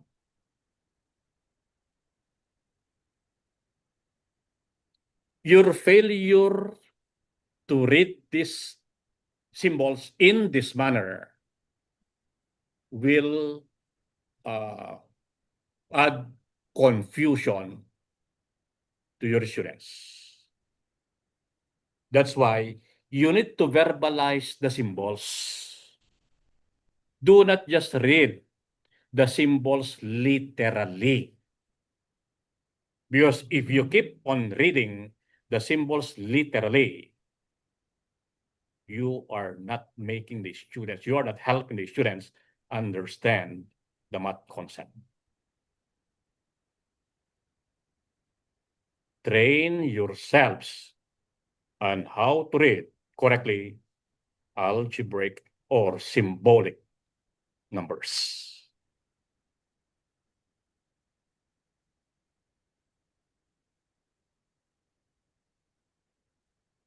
Okay.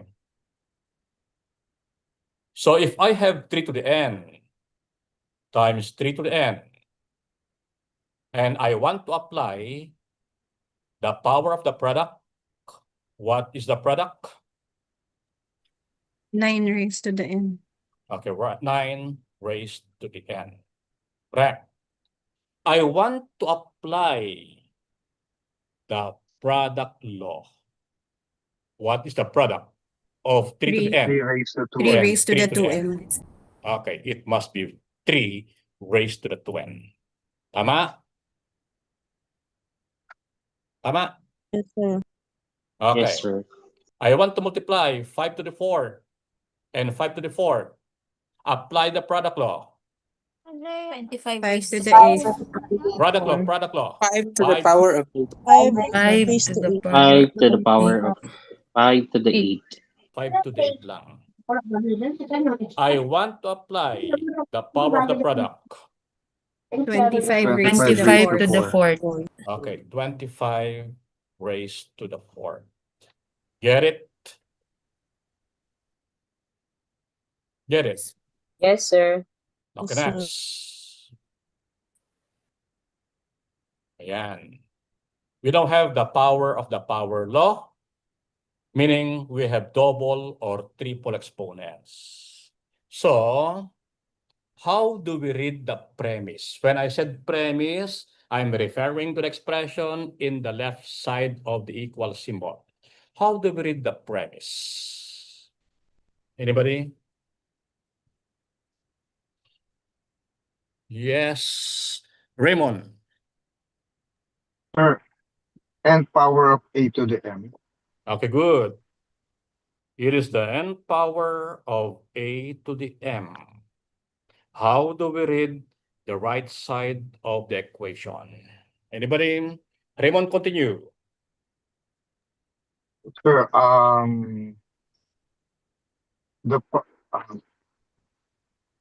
wait, a raised to the power of the a raised to the product of m to the n. M and n. Okay, thank you. The right side of the equation is read as a raised to the product of m and n. Do not read it in this way. A raised to the product of m times n. It's redundant. A is raised to the product mn. Claro? Yes, sir. Yes po. Okay. So Yes, when you are sir. applying the power of the power law, we simply copy the base. Okay? Okay? inside the grouping symbol and raise that base to the product of the exponents. Agree?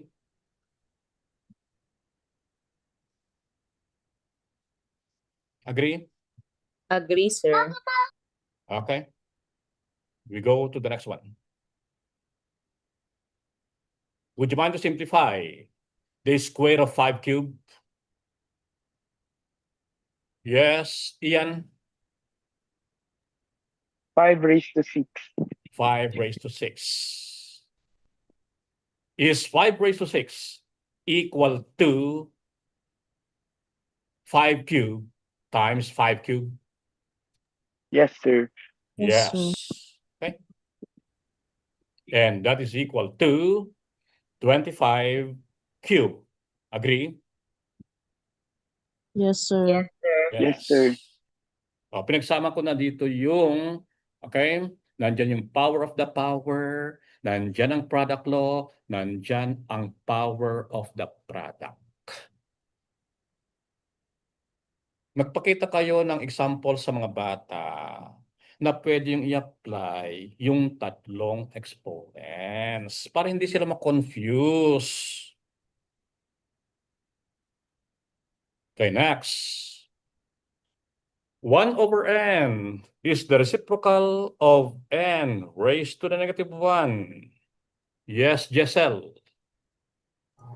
I believe the statement is false, sir, because Yes. n to negative 1 is already 1 over n. So its reciprocal is simply n. So what is the relationship between 1 over n and n to the negative 1? They are equal, sir. They are equal. You must remember that. Okay. Now, would you mind to write this in your paper? 1 over n multiplied by 1 is equal to, sorry, mali. It must be n to the negative 1 multiplied by 1 is equal to 1 over n. I repeat, n to the negative 1 multiplied by 1 is equal to 1 over n. Is that true? True. True, sir. True. True. Okay, true. But be careful with that. You need to make sure that your 1 as a multiplier of n to the negative 1 is clear to the students. If you are illustrating the conversion of n to the negative 1 so that it will become 1 over n, what is that 1? Anybody?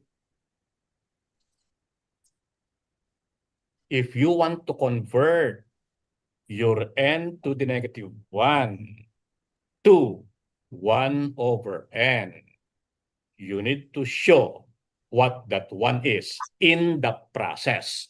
Let's have, okay, Jessel pa din. Yung 1, sir, gagawin natin siyang n over n. N over that, n. Apo. So Okay, that tama. yung numerator po is n raised to negative 1 times n, which becomes n raised to 0, which is equal to 1. Tapos may iwan po yung denominator na, na n. Ito yung sinabi ni Jessel, oh.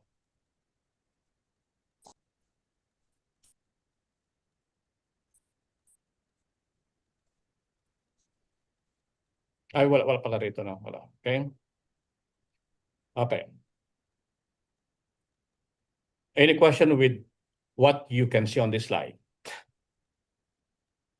Do you agree that the first one is incorrect? Ito to. Yes. How about this one? Is this correct? Yes, sir. Yes. Well, alam na natin to, no? Alam natin to.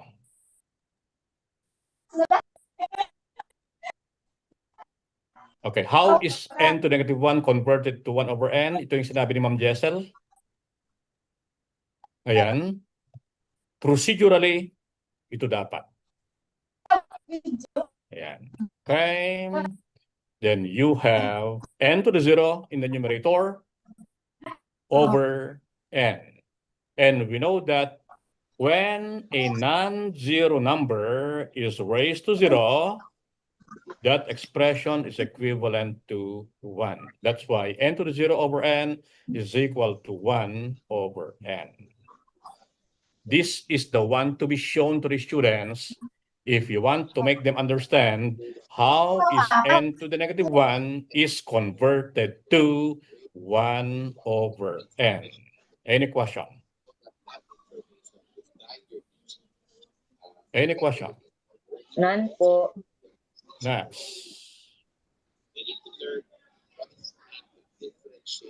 The quotient of a to the m and a to the n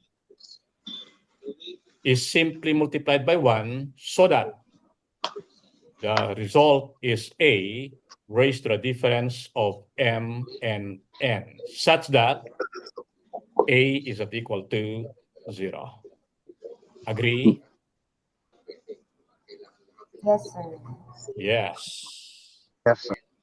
Now, we get this quotient a raised to the difference of m and n when m, which is the exponent in the numerator. Pakinggan nyo yung preposition ko. The quotient, if you divide a to the m by a to the n, is expressed as a raised to the difference of m and n if the exponent in the numerator, hindi ko sinabi the exponent of the numerator. Iba yon. I'm saying the exponent in the numerator. Pag sinabi kong exponent in the numerator, ano yon? M, sir. M. M. Pero pag sinabi ko, exponent of the numerator, ano yon? 1. 1. Okay? So we can get this quotient provided that the exponent in the numerator is higher than the exponent in the denominator. Agree? Agree, sir. Okay. Okay. Now, to get this quotient, A raised to the difference of m and n, you show it algebraically. How? So, is this multiplier equivalent to 1? Yes, sir. Yes. And because n is lower than m, we get the opposite of n. So what's the opposite of n? Negative n. Negative n. If we will multiply the numerators, what law of exponent is applied? Product. What do you get? What do you get? A raised to m minus n. Oops. Ma'am, mag-ingat. Mag-ingat. Nakikinig ako. What product do you get if you multiply the numerators? Yes, Jessel. A raised to the difference of m and n. Correct. If you are to multiply the denominators, what do you get? Tuloy, Jessel. A raised to 0, sir. Yung ano lang muna, dahan-dahan lang. A raised to the difference of n and n. Okay. Ayan. Okay. Which one is simplifiable? Numerator or denominator? Denominator. Denominator.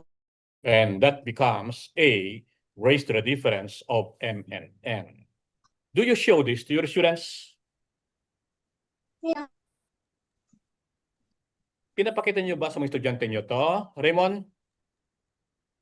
Yes po. Sir, di ba ang product rule addition ng exponent? Addition. Oh, sige, Kasi sir, difference eh. Sir, lahat kayo Yes, makinig sir. kayo. Makinig kayo. Let's just look at this expression M minus N. Okay? Hindi This sir, declared mo- yung pagkakabasa lang dapat. Di ba sir, dapat A raised to the sum of M and negative N? Simplify. Sige, simplify mo, sir. Opo sir, pag simplify po, difference po talaga. Pero yung rule po ng addition of, product ng exponents, di ba addition po yung nandoon? Yeah. Addi. So it would be better, it would be correct if it is A raised to the sum of M and negative N. Okay. What I've seen on the screen is just the shortened one because I simplified M plus negative N. I simplified. Because if I will still put that on the screen, my space may not be enough anymore. Nakuha? But there's nothing wrong with what you are saying. I agree. That should be if and only if you have enough space where to write that expression. There's nothing wrong with that. That's correct. That is appropriate. But in my case, since I have a limited space in my screen, I already omitted that. So what I put there is just the simplest form of the sum of M and negative N. That's why what you consider is just M minus N. Thank you, Raymond, for that. Thank you. At least, narinig ng mga iba na ganun dapat. Nakuha? Nakuha? Opo. Yes, sir. Okay, next. Kuha. Okay, so this is the quotient law. And we have other ways on how to illustrate the quotient law depending on the value or depending on the relationship between the values of M and N. Let's have the other case. This time, we will make N higher than M. Okay. Ayan. If we will repeat what we have done in the preceding slide, what is the multiplier of the expression? The quotient of A to the M and then A to the N. Come on. Anybody? Yes, Marjorie. A raised to M divided by A raised to N is multiplied by A raised to negative M all over A raised to negative M. Okay. Why did you make negative M as the exponent of the base A in the numerator and in the denominator? Bakit? Bakit mo, it is the M that is negated? Because Kindly it's stated. tell somebody yung narinig dyan sa control lang. If you control lang. We would like maingay to dyan. we would like to remind our audience members po, if you're not the one answering, kindly mute your device. Thank you. Okay, Ma'am Marjorie, kindly answer my question. You are in the Because right direction. But Yes, po. Ma'am, sandali lang. I'll just repeat my question so that everybody can understand.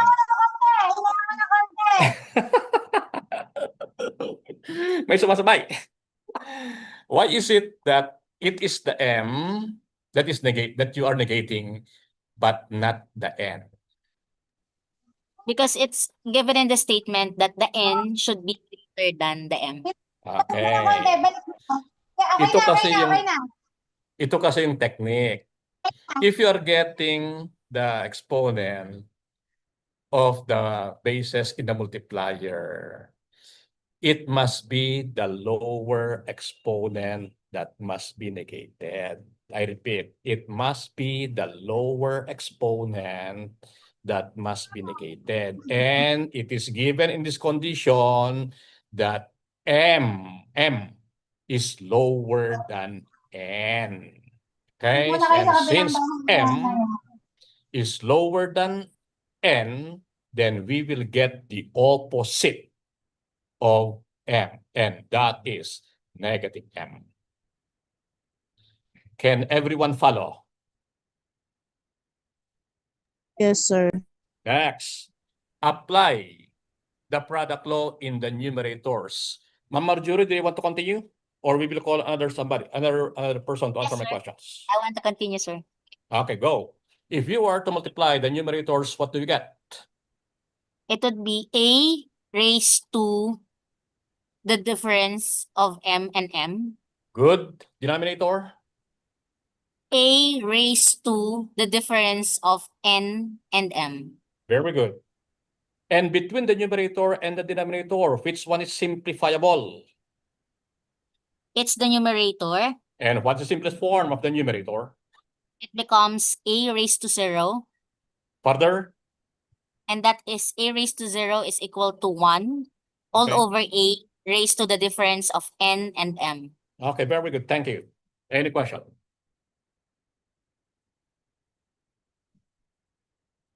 Answer. Okay. Raymond, come on. Answer. Raymond, come on.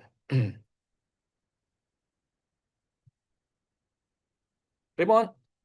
Sir, sir, what if Nakalisag ka. hindi ko na, sir, what Sige. if hindi ko na po, I mean, hindi ko na po introduce yung condition na n greater m, m greater than n. Instead na pagkatapos po i-subtract, i-apply po nila yung negative exponent, Okay lang which yun, is the sir. reciprocal. Okay lang yun, sir. Okay, Okay lang, sige, walang sir. problema. Oo. Kaya nga, kanina, before I started presenting the three cases for the quotient law, I started from the conversion of n to the negative 1 as equal to 1 over n, so that you will have another option. Okay? Walang problema yun, sir. Walang problema.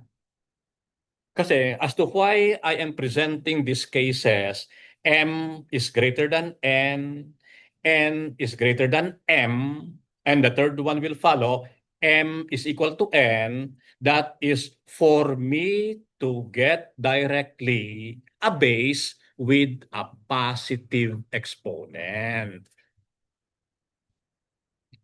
Okay, that's my point as to why I am setting these conditions.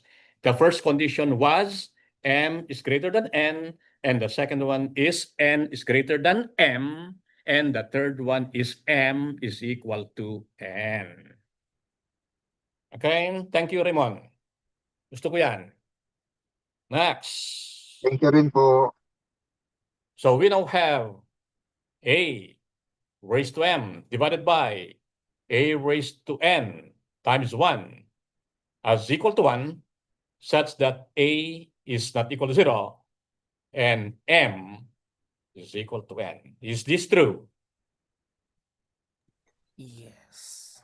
Yes, sir. True. Okay. Sige. Alam na natin yan.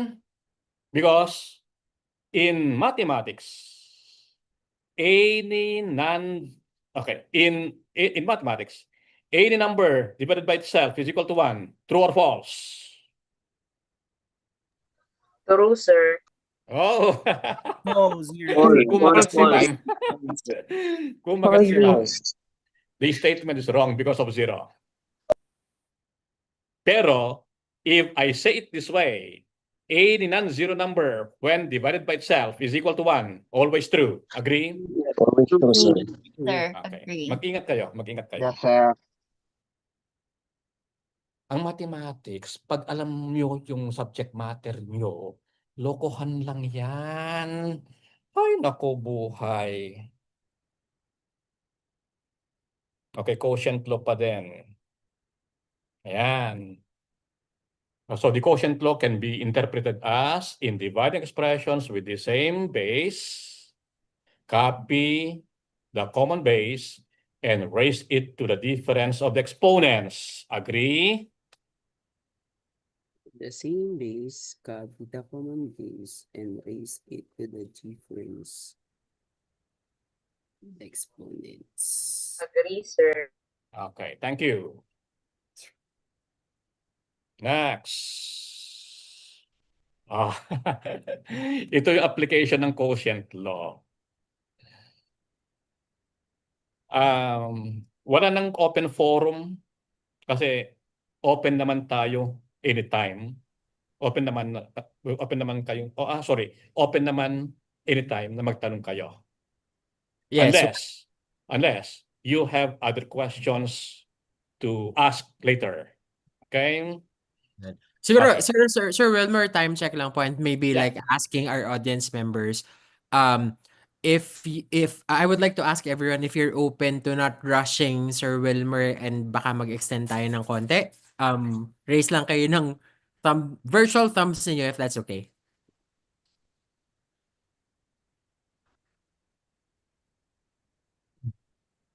Okay, wala naman tayong narinig na komantara. So, okay, Sir Wilmer, resume tayo. Sir Jeff, silence means yes, ano? Yes. All right. Okay. Yeah. Let's try to simplify this expression applying the quotient law. Okay, may naka-raise ng kamay. Si Ma'am Chris. May tanong ba si Ma'am Chris? O yung mga naka-raise Wala ng kamay, yung mga nagre-raise ng kamay Sasagutin ko dyan, sana po. may mga tanong ba dyan? Sige. Ma'am, gawin na lang natin lahat, ano? Kasi makinig kayo sa mga tanong ko para lahat ay masundan. Tingin kayo sa given expression. Okay. Let's simplify this expression algebraically. When I said algebraically, we will identify first the multiplier. And the multiplier should always be equivalent to 1. Agree? The multiplier should always be equivalent to 1. Agree? Yes po. Okay, why is it that the multiplier is needed to be equivalent to 1? To remain the value, para magstay yung value po ng original. Okay, because we need to maintain or to retain the value of the given expression. That is multiplicative identity element. Any number multiplied by 1 is equal to the number itself. So what we are doing now is conversion lang. Okay? Now, let's identify the bases in the multiplier. Let's have the numeral coefficients muna. Should we include 2 in the multiplier? No, sir. Why? Sir, hindi naman po siya negative exponent. Okay. It's an idea. Okay? Let's go to the denominator. You have there 6 to the negative 1. Disregarding for the meantime, the exponent of 6 as negative 1 is 2, a factor of 6. Sino yung sumagot sa akin kanina? Gusto mo siya magtuloy. Raymond, ikaw ba yon? Opo. Okay, good. Sige. Parang nagsisisi na ako. Okay, Raymond, ituloy mo na, okay? Raymond, Opo. do you agree that 2 is a factor of 6? Yes, sir.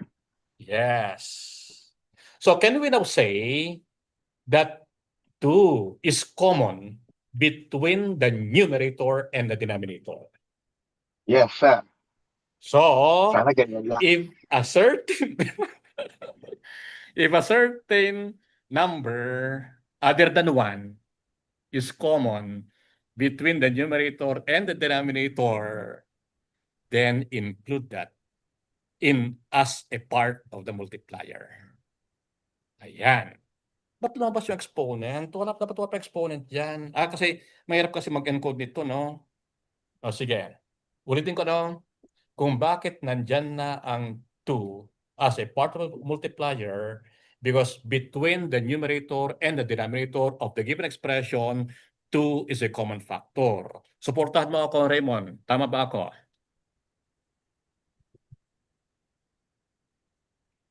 Raymond? Apo, sir. Okay, next. Is 3 a factor of 6? Raymond, ikaw na. Yes, sir. Yes. But, is 3 a No, common sir. factor between the numerator and the denominator? No po. No. Should we include 3 in the multiplier? Yun lang. I think no, sir. No. Okay. Kanina, tandaan nyo kasi ito, no? tinanong ko lang sa inyo if we will disregard muna exponent ng 6 na -1. Tinanong ko sa inyo, is 2 a factor of 6? Sagot is yes. So kita natin that 2 is common between the numerator and the denominator. That's the reason why 2 is a part of the multiplier. Ngayon, tinanong ko kayo uli if 3 is a factor of 6. And then you said yes. Okay, let's go back to this statement. Look at this now. Is 6 to the -1 equal to the product of 2 to the -1 and 3 to the -1? Opo rin, sir. Yes, sir. Yes. Power. Sige, Product sir. of power. Okay, sige. Product This of is the power rule, sir. kabaliktaran is the power of the product. Kabaliktaran. Kung nagsimula sana tayo rito as a premise, and ito yung conclusion natin, that illustrates the power of the product. Now, the point is, what is exponent of 3 in the denominator? Yung 3 dito sa 6 to the -1. What's the exponent of 3 in the denominator? Positive or negative? Negative, sir. Negative 1. Negative. And because the exponent of 3 in the denominator is negative, we need, okay? It's necessary that 3 is a part of the multiplier. Even it's not common, even a base is not common. As long as its exponent is negative, include that in the include that in the multiplier. Next. Is A as a base common in both numerator and the denominator? Yes, sir. Yes. Should we include A in the multiplier? Yes, sir. Yes. Okay, sige. Since nandyan na yung exponent, kasi ang hirap kasi mag-encode dito eh. Kung bakit, as to why the exponent of A here in the multiplier is 2, look at the exponents of A in the given expression. Between -2 and -1, as the exponents of A, which one is lower? Raymond, tuloy mo na. -2, sir. Okay, -2.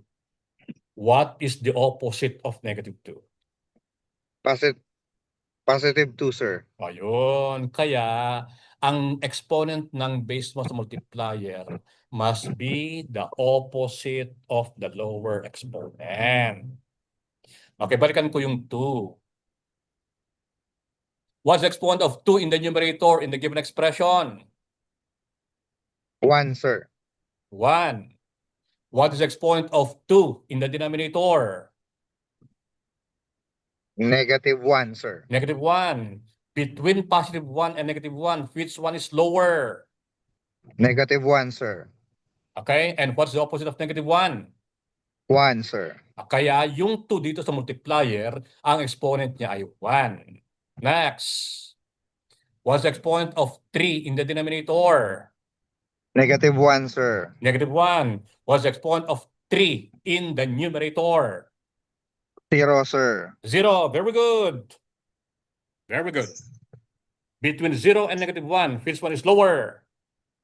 -1, sir. That's the reason why your 3 carries the exponent 1 in the multiplier. Can you follow?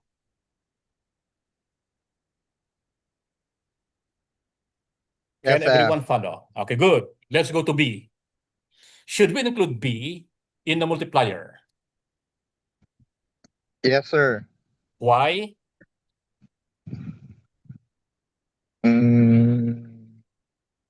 May negative exponent sa ilalim, sir. Yung mas magandang dahilan na Raymond. Mas magandang dahilan. Why should we include B in the multiplier? Para ma-divide out, sir.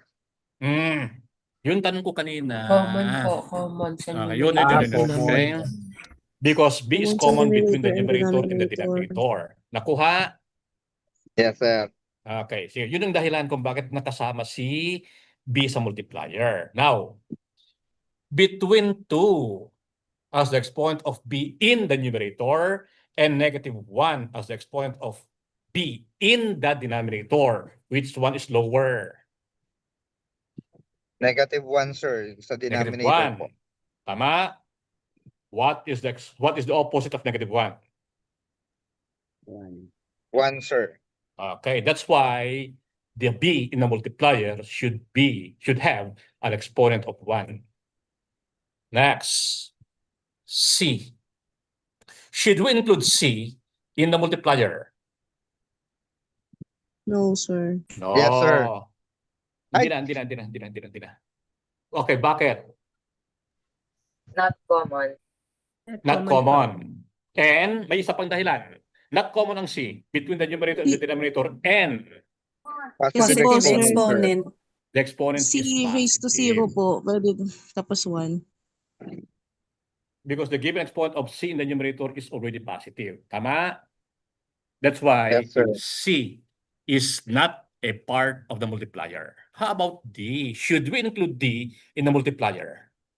Yes, sir. Yes. What is the Yes, exponent po. of D in the numerator? 0. Zero.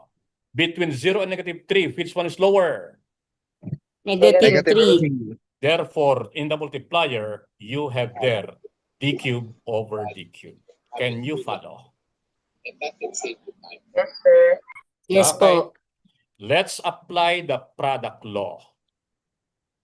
2 times 2 to the first. 2 times 2 to the first.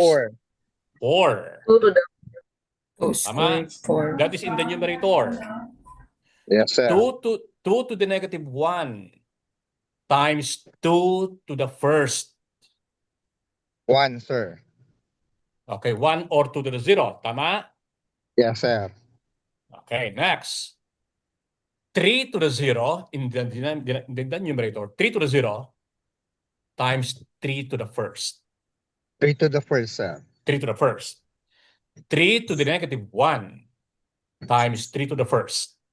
3 to the 0, sir. 3 to the 0. Thank you. Next. A squared times A squared. Sir, again, sir. A to the -2, sorry. A to the -2 times A squared. A to the 0, sir. A to the 0. A to the -1 times A squared. A, sir. Or A to 1. A raised to 1. Next. B squared times B. B cubed, sir. B to the -1 times B. B to the 0, sir. B to the 0. Next. 20. C times C to the 0. C, sir. C the first. C. Okay. C. Next. D to the 0 times D cubed. D cubed, sir. d to the negative 3 times d cubed. D to the fifth. D to the 0 is the product is still simplifiable. Yes, sir. Would you mind to give me the simplest form of the numerator? Come on. 12b cubed c d cubed all over a. Okay, thank you. Numerator lang. Sorry, sir. Okay na. Okay na. Sir Jeff, bigyan mo si Raymond ng Gcash. Alright, congratulations. Pangatlo kong nakapagpangiti kay sir. Thank you, sir. Please contact Ken Sir Bunkin po. Thank you. Okay. Any question with this item? Answer. Thank you. None. Okay. Let's go now to the translation. Algebra expressions. So the sum of the square of m and n is translated as m squared plus n squared. Edward, go. It's obviously false po because Bakit? we have to be particular with our use of phrases. For example, the square of m is translated as m squared, and m squared is to be added as what is indicated by the word sum to the addend n. So instead of m squared plus n squared, it is translated, or the expression, the sum of the square of m and n is actually translated as m squared plus n. That's why the statement is false. Okay, Angelo, do you agree with what Edward said? Agree po. Yes, sir. I agree po. Okay. Be careful, be careful. Sir. Look at the word square. Is this singular or plural? Singular. Singular, which means that it is only the m that is to be squared, while your n, it should only be raised to 1. Agree? But if we will make this one plural, so we now have the sum of the squares. Will this be the translation? Yes, sir. Yes po. Yes. Nakuha nyo? Mag-ingat kayo. Okay? Sige. This is now the translation of the given phrase in the item number 18. It is only the m that is squared because the word square here is singular. Next. Okay. You must know that algebraic expression is to represent a certain value or a certain quantity. Tanong ko ngayon, what is the expression represented by this expression? Naka-emphasize. What is the value or what is the quantity that is represented by the binomial m squared plus n? Anybody? O dito na lang sa statement. Dito sa statement na to, ano ang hinahanap dito? Yung sum, sir. Yung sum. Yun lang. Okay? Yun ang hinahanap. So that is the quantity that you are trying to represent. And that sum can be represented by a certain symbol or set of symbols which is called algebraic expression. Next. The difference of the square of, ano ba? Hindi ko nakikita kasi. Pakibasa nga kasi hindi ko, may nakatakip. Pakibasa lang, hindi ko nakikita. Yes, Ian. The difference of the square root of 3 and n is translated as Square root of... Sige, go. Tuloy mo. Is translated as square root of the difference of 3 and n. Okay. Binasa ni Ian correctly yung radical expression. So with that, is this statement true? No. No. Kasi, anong quantity ang hinahanap dito sa number 19? Difference. Difference. Samantala itong translation na to, anong hinahanap? Square root. Square root. Root. Doon nyo malalaman na the given phrase, the given English phrase is translated wrongly. Agree? Agree po. Okay. So dun pa lang. When you are given with an English phrase, you need to identify first what quantity is to be represented. At dapat, it should be consistent with the symbols that you will write to represent or to translate the given English phrase. Okay, Ma'am Sarah, may tanong. Naka-raise yung kamay niya. Ay, wala po, sir. I think po it should be the square root of the difference of 3 and n. Square root of the difference. Okay. Tama, ito to. Okay? You are reading the given expression. Ito to. Square root of the difference of 3 and n. Tama? Yes, sir. Okay. Next. Ayan. So if we will translate this phrase now, difference of the square root of 3 and n, it must be in this form. Any objection? None, sir. Okay, next. The quotient of the sum and difference of two terms can be translated as, okay, ayaw kong basahin yung expression. What do you think? True or false?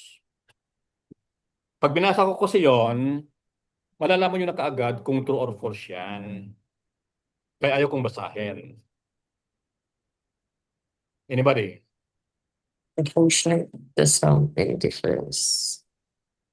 Two terms. Yes.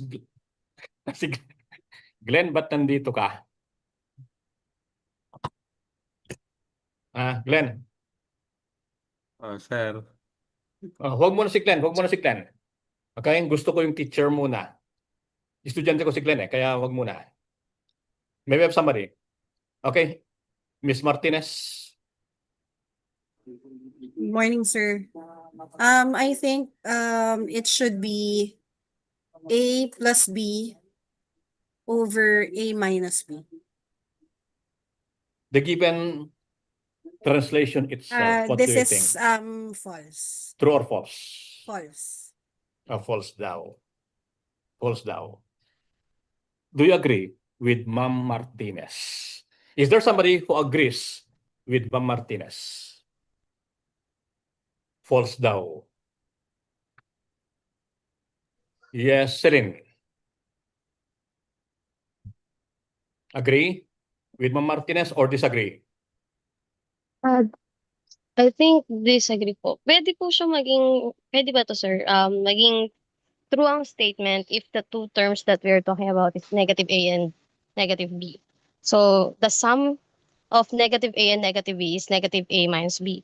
But the difference of negative A and negative B will become negative A plus B. So this is true if the terms that we're talking about is negative A and negative B, the numbers that we're talking about.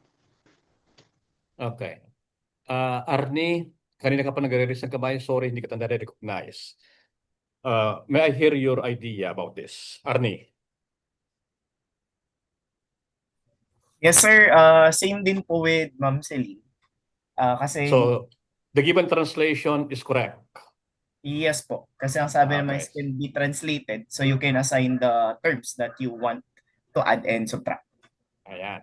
Hindi ko sinasabi the quotient of the sum and difference of two terms is translated. I am using the phrase can be. Okay? Hindi ko sinabing is translated as. Kasi if we say is translated as, ibig sabihin ganun lang ang kanyang translation. Pero pag sinabi natin can be translated, that is one way of translating the given English phrase. That's the point. Okay, Ma'am Pauline, you want to say something? Sorry po, sir. Akala ko tatanong kung agree or disagree po. Ano sa'yo? Agree ka? Agree ka kung sabi ni Celine o what? Agree po. That's one way of translating the statement po. Okay, Only one sige. way. Okay, sige. Let's have some clarification with regards to classifying a certain expression with two terms. Let's have a simple binomial. A minus B. Is A minus B considered as sum of two terms or difference of two terms? Glenn, huwag ka munang sasagot. Alam mo na yan. Okay? How do we treat the binomial A minus B? And then, how do we treat your expression or binomial A minus B? Is it difference of two terms or sum of two terms? Okay, I go back to you, Celine. It could be sum of two terms if It the... could be. Wait lang. It could be. That when we say it Yes. could be, meaning there's other possibility. Make Yes, sure. sir. Yes, sir. So this is A minus B can be a sum of two terms if the expressions that we want to add are A and negative B. But if the numbers that we want to add are A and B, A minus B is not an expression to express the sum of the two terms. That's what you know. Ay, naku buhay. Hindi pwedeng could be. Iisa lang yan. Okay, Raymond, come on. Before I say something, I want to hear first the idea of Raymond. Sir, in this case, yung ano yun, sir, A minus B, tama, sir, yung expression. So in this case, yung minus dun, that is an operation that is not actually the sign of B. So it cannot be the sum. So it is the difference of positive A and positive B. But if you say A plus negative B, which is actually the same as A minus B when translated, but that now is the sum since you have the two terms as A and negative B. Alam niyo, may disappointment ako sa mga narinig ko sa inyo. Hindi klaro sa inyo kung ano ibig sabihin ng sum of two terms at difference of two terms. Sorry. Just imagine, dun sa special product, ginagamit nyo yung term sum of two terms and then difference of two terms. Okay, makinig kayo. Makinig kayo. Let's go back to A minus B. What's the operation between the two terms? Subtraction, Yes. sir. Maria Isabel. The given binomial is A minus B. Yes, sir. What's the operation between the two terms? Subtraction, sir. Okay, sige. Makinig kayo sa tanong ko, intindihin yung sagot nyo. Opo. The expression is A minus B. You are telling me that the operation between the two terms is subtraction. Let's see if that's true. What's the first term? A. A. What's Yes, the sir. second term? B, sir. B. What's the second term? Zero, B. sir. What's the second term? Zeros. Ay. Negative B. Negative B. For you to get A minus B with the operation between them, A and negative B. Okay, what operations did you perform between A and negative B so that you can get A minus B? It is? Addition. Addition. Okay? you must know that the operation between any two terms is always addition. Never subtraction. O naman yan. Any two consecutive terms in a polynomial, the operation between those two terms is always addition. You must know that.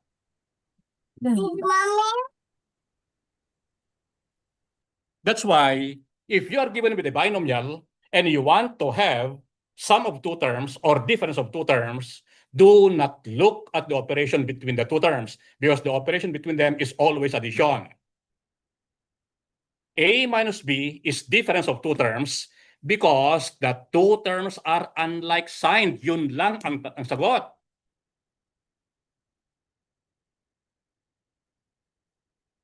Are the two terms in the expression A minus B unlike sign?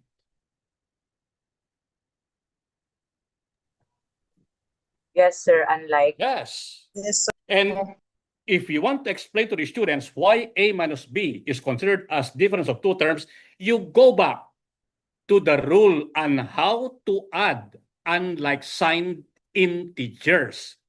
Okay, how do we add two unlike signed integers? We subtract the absolute values of the integers. Agree? Okay po. Sir. And in the operation subtraction, how do you call the result? Remainder. Remainder or?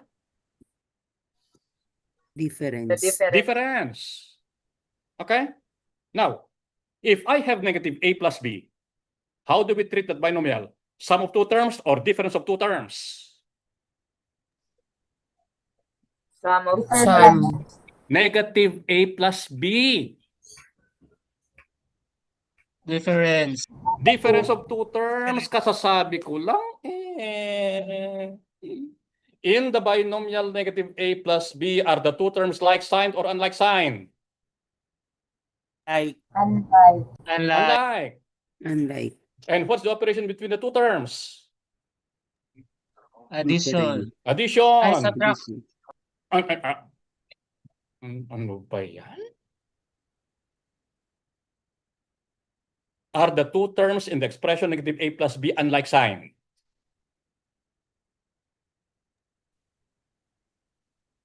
Sir? Are the two terms in the expression negative A plus B unlike sign? No, sir. Yes. Yes. Are the two terms in the expression negative A plus B unlike sign? Yes, sir. Unlike Yes, sir. Yes. Like sign. The first term is negative A and the second term is positive B, unlike sign. Agree? Yes, sir. But what's the operation between the two terms? Addition. Addition. Kaya, pag nagclassify kayo ng binomial, or if you want to describe, or if you want to know whether the binomial is sum of two terms or difference of two terms, huwag yung titignan yung operation between the two terms kasi ang operation between the two terms is always addition.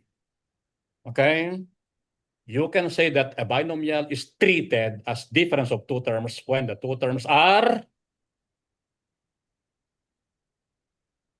nawala na. Like signs. Ulitin ko. The binomial or a binomial is treated as difference of two terms when the two terms are Unlike signs. unlike signs. Like signs. Unlike signed. Use that one as modifier. That's why the word sign there, when it is treated as verb, to become a modifier, it must be in its past participle form. Do not say unlike signs. If you want to use the term unlike signs, you are referring to positive and negative, but we are referring to the terms, okay? If you are referring to the terms, use the phrase unlike signed. But if you are referring to positive and negative, they are unlike signs. Ayusin nyo. Now, going back to the numerator in the translation, negative A minus B. How do we treat that? Sum of two terms or difference of two terms? Sum of two terms. Why? Why do we consider negative A minus B as sum of two terms? Because Miss they have Kupang. They are sum of two unlike terms. They are unlike sign. Unlike? Same signs. It's the sum of two unlike signed terms. Negative A minus B. Same sign po. They have Are the two terms like sign or unlike sign? Like sign. Like sign Like po. sign. Sign. That's Like why sign. negative A minus B is considered sum of two terms.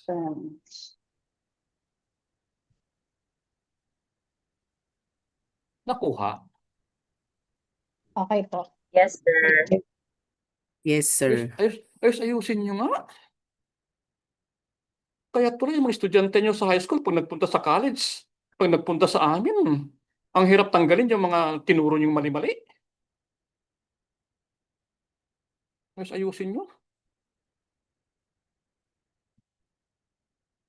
Okay. So, do you agree that item number 20 is true?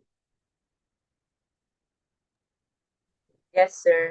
Yes po. Okay. Yes If po. you want to have the other translation, you can have the other form of sum of two terms. Okay, give me the other form of sum of two terms. Yes, Ma'am Pauline. A plus B, sir. A plus B, correct. Can we retain the denominator as negative A plus B so that it remains to be difference of two terms? Yes, sir. Yes. Okay.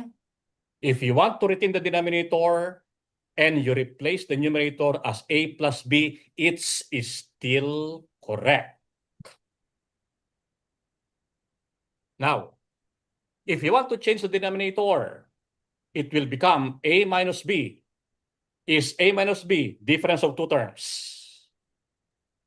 Yes, sir. Yes, sir. So maraming itsura, maraming forma, o maraming translation, yung phrase na quotient of the sum and difference of two terms, maraming translations yan. Hindi lang iisa. O ayan, meron pang iba. Hindi lang itong dalawang to na nakikita. Katulad yung sinabi ko, yung numerator natin ay A plus B. Yung denominator ay negative A plus B. Pwede rin yun. Okay? Okay.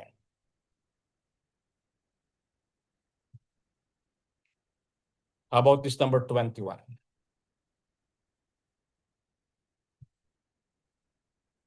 Is this true? True. Sabi ko lang kanina. Okay? If a certain English phrase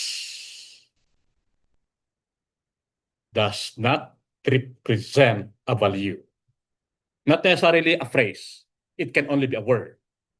If a certain word or English phrase does not represent a value, then that cannot be an algebraic expression. Just like beautiful, the word beautiful, okay? If you just retain the symbols in the word beautiful as letters without any assigning value to its letter, you cannot say that that is an algebraic expression. But if you are to assign a value for B, another value for A, value for any letter in the word beautiful, then beautiful can be considered as an algebraic expression. Agree? Please, sir.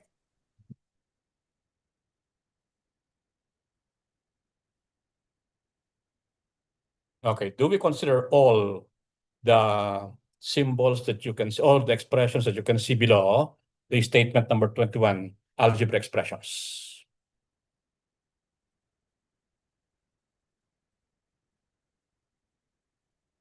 Agree kayo? Na lahat na nakita nyo sa Po. baba? Yes po. Okay, next. Yes, sir. Angelo, do you want to say something? Yes, sir. What if yung sa third Okay, sige, thank you. expression po? Sir? Yes po. What if yung A is 0 and B is 0 yung sa third term? Ano sir, pakiulit. Yung third term po, sir. What Third if term or third expression? sorry, third expression, yung negative A minus B. Yung quotient. Yes, the quotient. What if A Okay, and B? sige sir. are Isipin na natin yung restriction dyan okay na po. Thank you. ang denominator should not be 0. Yun na exception nun. Okay? Ingatan nyo na lang. Kung nagbibigay kayo ng examples and you are using variables to represent quantities, you need to specify what the restriction is, especially when the operation performed between the two quantities is division. So pag 0 na, syempre ibang usapan na yun, sir. Nakuha? Thank you, sir. Now, how about 0 itself? Yung 0 lang. Can we consider 0 as an algebraic expression? Yes, sir. Yes. Yes. Okay. In algebraic, pakibasa lang kasi hindi ko nakikita. May nakatakip. Anybody? Po, sir. Yes, ma'am. Ma'am Any Isabel. algebraic expression is a combination of a constant and a variable with the use of at least one operation. Okay. When we say any, this refers to all algebraic expressions. Do you agree that any algebraic expression is a combination of a constant and a variable? Yes, sir. Okay, yes daw. How about if I have 8, the number 8, can we consider 8 as an algebraic expression? No, sir. Oh, no daw. Yan tayo eh. Yes po, Yes, yes. sir. Yes po. Multiply 2. Okay. Isipin Yes nyo na lang yes, to. sir. Yung mas mababaw na explanation ako, yung mas mababaw na explanation. A plus 8. A plus 8. That is a binomial. Do we consider A plus 8 as an algebraic expression? Yes, sir. Yes Ah. po. Or we consider A plus 8 as an algebraic expression because all terms are algebraic expressions. Now, if you are thinking that 8 is not an algebraic expression, can we consider A plus 8 as an algebraic expression? Is that possible? The A plus 0. I repeat. If you are thinking that A is not an algebraic expression, Oh, yes. can we consider A plus 8 then as an algebraic expression? No. No, sir. Po, kasi yung premise. Kasi Closed nga, property. you are declaring that 8 is not an algebraic expression. So, para malaman mo na yung buong algebraic expression ay algebraic expression, siguraduhin nyo na lahat ng terms ay algebraic expression. Agree? Yes po. Agree po. Okay. Yung mas malalim, yung mas magandang explanation kung bakit yung 8 is considered as an algebraic expression is 8 equivalent to 8n raised to 0 where n is at 0. Yes, sir. It's equivalent Yes. to 8. Is equivalent to 8. In that expression, 8n raised to 0 such that n is not equal to 0. Do we have now a constant? Yes. Do we have now a variable? Yes. Yes. Yes, we have, sir. Do we have an operation between 8 and the variable raised to 0? Yes. Yes. Yes. Baka sabihin nyo, sir, yung 8, walang operation. Meron pa rin. Can we factor 8 as 8 times 1? Yes. Oh, may operation ba between 8 and 1? Yes. Yes.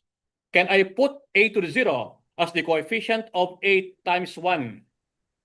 Yes. Oh, yan, may Yes. variable na. Nakuha? Yes, sir. Lokohan na to. Okay. Sige. Ayan. Okay? Oh, is 2. 2 is an algebra expression. Oh, katulad ng yung 8 kanina. Alam niyo na yan? Yes. Yes Yeah. po. Ayan. Ayan. Okay. Sir Jeff, hanggang 25 lang tayo. Anyway, Okay po. gusto pa kaya nila akong speaker next time? I bet they do.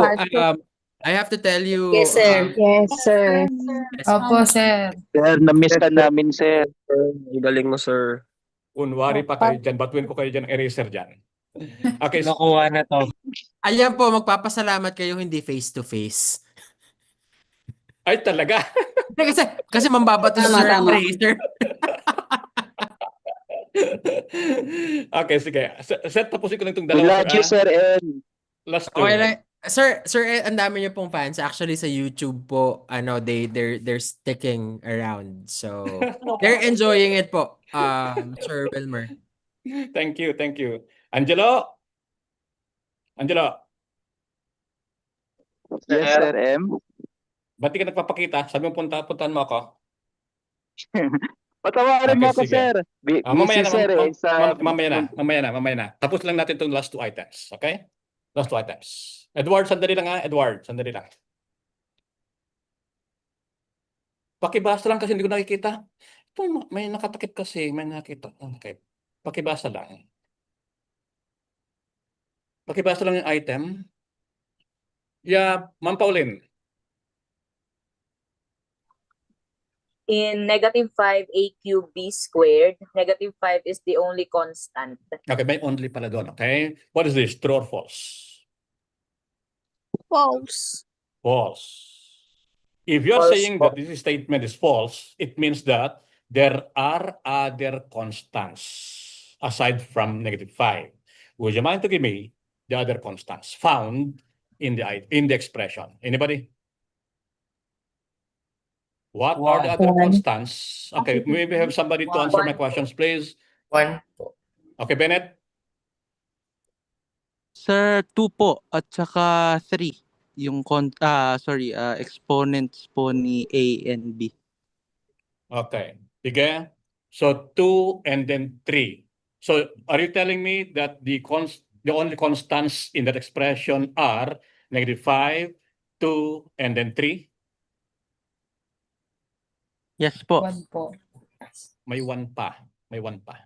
Yes, 1 Okay. po. Yung exponent ng 5. 5. Tama? -5.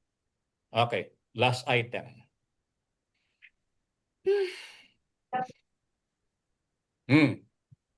In -5 a cubed b squared, a cubed and b squared are the variables. True or false?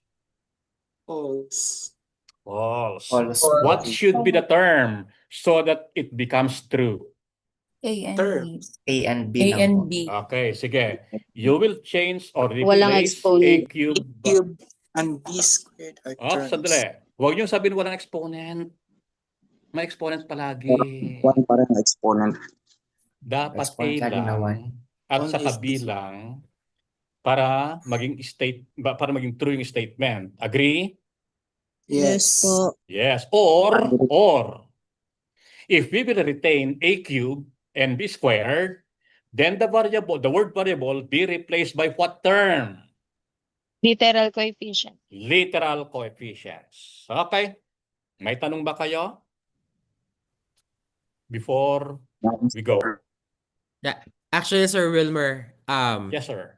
I would ask you the favor po. Siguro, if you could stop sharing for now. Meron po kasi ang PhilSci Hub. So PhilSci Hub will be sponsoring a couple of participants to ISEF, virtual participants po to ISF. So this is the International Conference on Education Futures happening September 3 to 5. Online po ang ating sponsorship na ibibigay. So meron pa po tayong dalawang slots. So for today po, ibibigay natin sa Zoom participants. So siguro Sir Wilmer, yung pong dalawang magkasunod na items pa,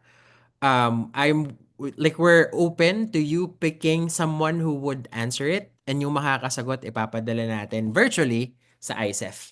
Sagot po ng PhilSci Hub ang registration ninyo. Do you want me to ask a question? Sige po. So that you can choose somebody to get the two remaining slots? Is that what you mean, sir? Apo, sir. Kailangan paghirapan nila. Yan, apo. Okay, so dalawang questions, sir. So dalawa yung ipapamigay natin na slots. So ibibigyan natin sa Zoom participant. So last week sa YouTube natin binigay. Sir, pwede bang not within the lesson that I just discussed? Kasi math majors naman mga yan eh. Ay, sige po. Ano po ba? Pero topic, consistent pa sa topic. Algebra. Sige po. Bahala kayo, sir. Ayan. Alright, sino pong matapang? Lumabas na dyan yung matapang. Na gustong umatan ng ISEF. And I would like to show this again. If in case interested po kayo, I believe they're also awarding CPD units to licensed professional teachers who are attending this. There's a number of ways to register. Pwede po kayo mag-participate online, and pwede rin kayo mag-participate face-to-face. Alright. Pero PhilSci Hub, meron na po tayong na sponsor na isa. Yung winner natin sa YouTube last week did not contact us. So forfeited na yung slot niya. So we're giving it out. So dalawa po for today. Ayan. Last two questions. So gustong umuatan ng ISEF. Okay. Sige, sir. Isa-isa lang ang sasagot yung unang makasagot lang. Raise ng hand po Pag-raise lang ng kamay. Ang unang maka-raise ng hand, Ken Jeric Bunkin, please help us identify sino na una. Okay. This is the question. How many roots does the equation y is equal to x squared plus 5 have? How many roots does the equation y is equal to x squared plus 5 have? Sir, kayo nang tingin kasi hindi ko nakita kung sino nauna. We have Ma'am Marie Chris po. Ma'am Marie Chris daw. Okay, Ma'am Marie Chris, please unmute yourself. Pag hindi po nasagot ni Ma'am Marie Chris, pwede mag-steal yung kasunod. Yeah. Ken, pakitingin mo yung order ng ng raise ng kamay kasi hindi ko nakikita. We have Ma'am Marie Chris. Okay, looks like wala po si Ma'am. Hello po. Meron doon sa Ma'am, she unmuted. I think, yeah. Ma'am Marie Chris, okay, what's your answer po? Hindi ko po naabot yung tanong ni Sir, pero po ako'y tumaas, sakto pong nawala ng connection. I'm sorry. Hindi ko po narinig yung yung tanong. Okay, so ibig sabihin, hindi ka pwedeng sumagot, ma'am. Sige po. Next Okay question po. Okay, so si Queenie Domasig Salazar. Hello, po. Anong sagot mo, ma'am? Po. Anong sagot mo? 2. Dalawa po, 2. Okay, mali. Let's have another one. Next, Tony. 2 po, 2. Mali. Wrong daw po. Tony Cervera? Hello po. Good afternoon po. For the roots po, if we're going to deal with the real roots, 0 po. Pero pag imaginary roots po meron. So wala pong real roots for the given question po, or equation. You stick to my question. Do not change the question. How many roots? But sorry po, sir. Equation 0 po. Y is equal to x squared plus 5. What is it? 0 po. Mali. Okay, Ronnie. It's your chance. Ma'am Ronnie. Good afternoon po. Yes po. At most 2, sir. I want exact, or let's have a more appropriate term. Okay. I want an appropriate term. Okay, Ma'am Abby Villanueva.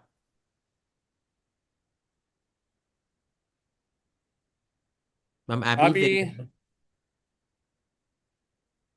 Nakamute po si ma'am. Okay, going once, going twice. All right, move on tayo. Hello? Yes, ma'am. Hello? Apo. 1. Mali. All right. Oh, grab Krista. Ma'am Charito Ferrer of SDO City of Malolos. There is no real roots. You stick to the question. Don't change the question. Okay. How many roots does the equation y is equal to x squared plus 5 have? Okay. We're gonna move on. Susie Allred.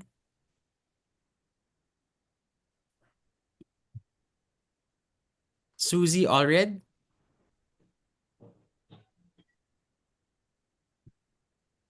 Nakamute po si ma'am.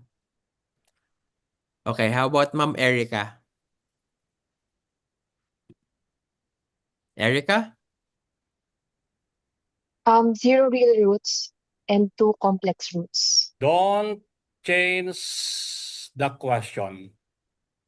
I said, how many roots does the equation y is equal to x squared plus 5 have? Okay. Ramwell?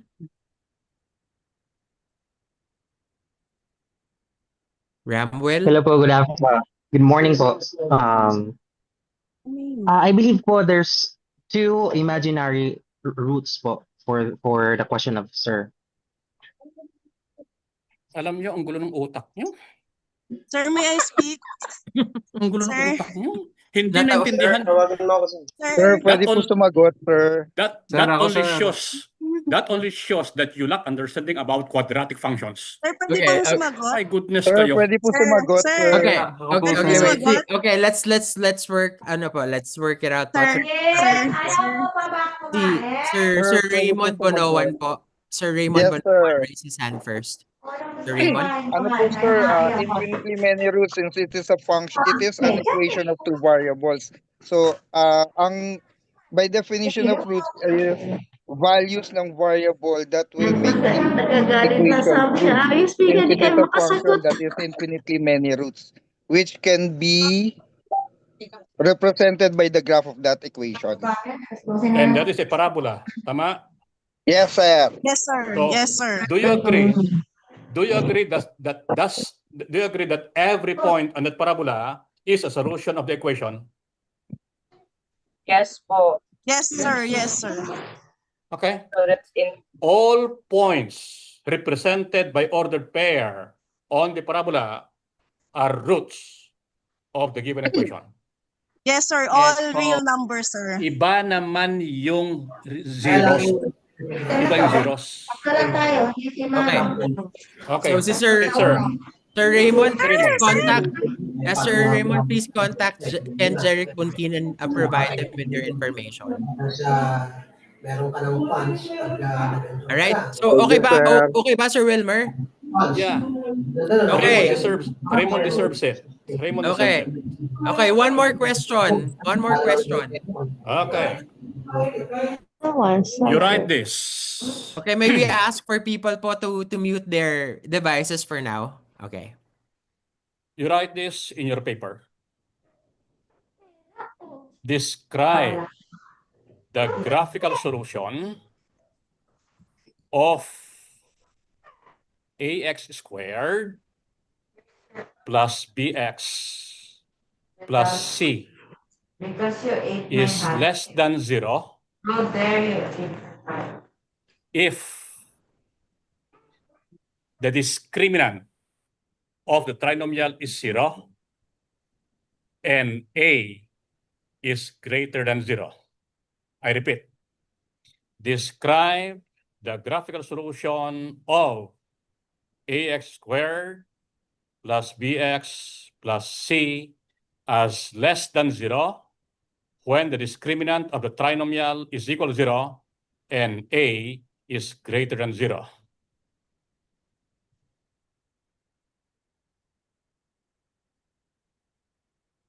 Okay, I'll give you options. 1, no graph. Second, the whole number line. Third, array. Fourth, 2 rays. Fifth, segment. Then 6, point. Those are the possible answers to the item.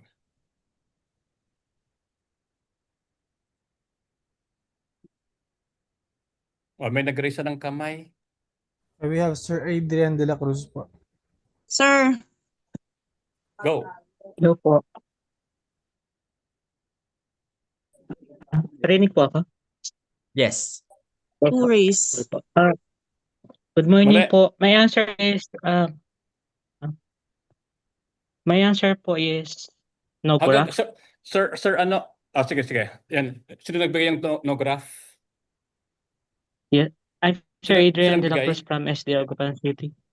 Okay, Adrian de la Adrian Cruz de la got it Cruz po. correctly? No point. No graph.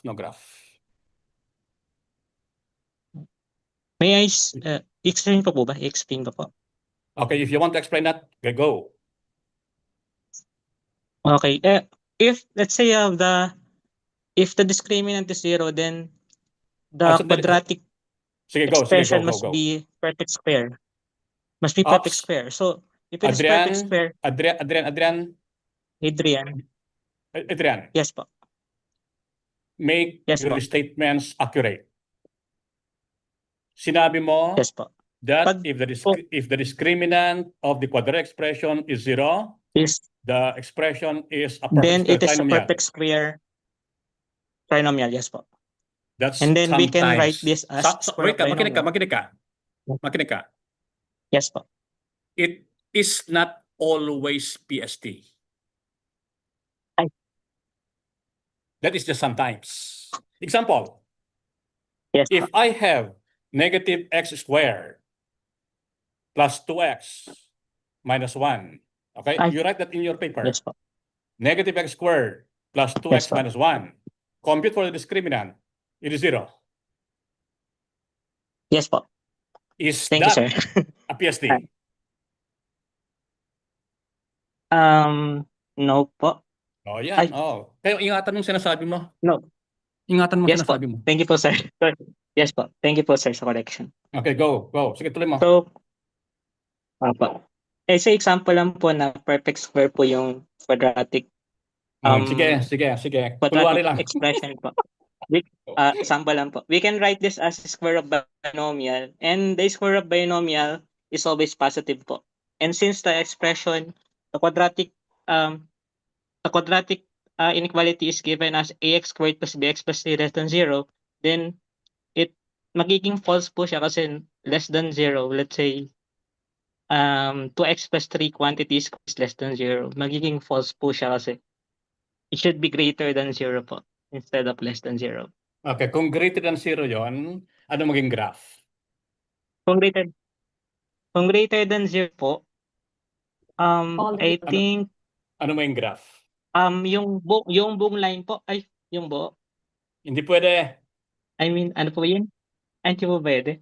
Pag greater than 0, ano maging graph? Yung, I mean, the graph is, nalito po ako bigla. 2 rays. 2 rays upward. Pag greater than 0, maging 2 rays yan. Okay po. Okay? Sige po. Yes po. Thank Kasi you po. sinabi Thank you for natin the- ang discriminant ay 0. Dahil dun sa relation symbol, less than lang. Okay? Less than lang. Kaya walang graph. Yes, ngayon, yung less than symbol na yan, gawin natin greater than. Maging 2 rays. Okay? Ah, May to okay po. raise. Thank you po, sir. Ngayon, Yes pag po. let's retain the less than symbol, pero lagyan natin ng equal symbol. So you now have ax squared plus bx plus c is less than or equal to 0. Retaining the same conditions, a is greater than 0 and the discriminant is 0, then the graph is just a point. Ah, okay, sir. Thank you po.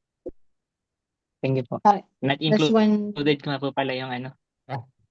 Thank you po, sir. exactly one solution.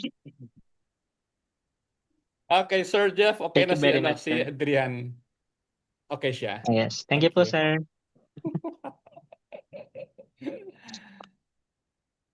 Thank you po, sir. Yeah. Welcome. Okay na. Nakamute na po, Sir Jeff. I'm sorry, I was muted. We never get used to this. So, yun po, congratulations. So, please contact Ken Jeric Punkin. Dun po sa dalawang nanalo ngayon, we have to continue talking because may application form po that you have to fill out with specific information. So, kailangan po makaregister kayo dun. And then, one quick reminder lang din po for everyone. So, this is gonna be the conclusion of our number sense master classes. And then, starting next Saturday naman po, we have our chemistry master classes featuring professors Christian Pastor and Vic Marie Camacho.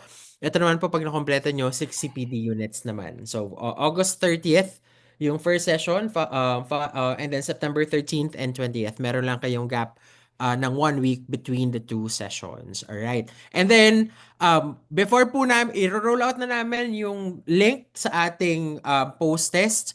But we're also gonna request for you all, lalo po yung sa mga nasa Zoom, na mag-group photo muna po tayo kasi humihingi po yung PRC for documentation, if that's okay with you. Alright? So, Kent, if you could kindly take screenshots of all the Zoom panel. So, 500 po tayo sa Zoom, so medyo po, this will take some time. But then again, as always, we appreciate you joining us weekly sa ating masterclass session. So, sobrang nakakataba po ng puso that there's about 1,100 of you who completed all 3 sessions. So, for a math masterclass, that's a big thing. And then, keep in mind po, hindi naman po ito one-time engagement lang. So, we have our Google Classroom.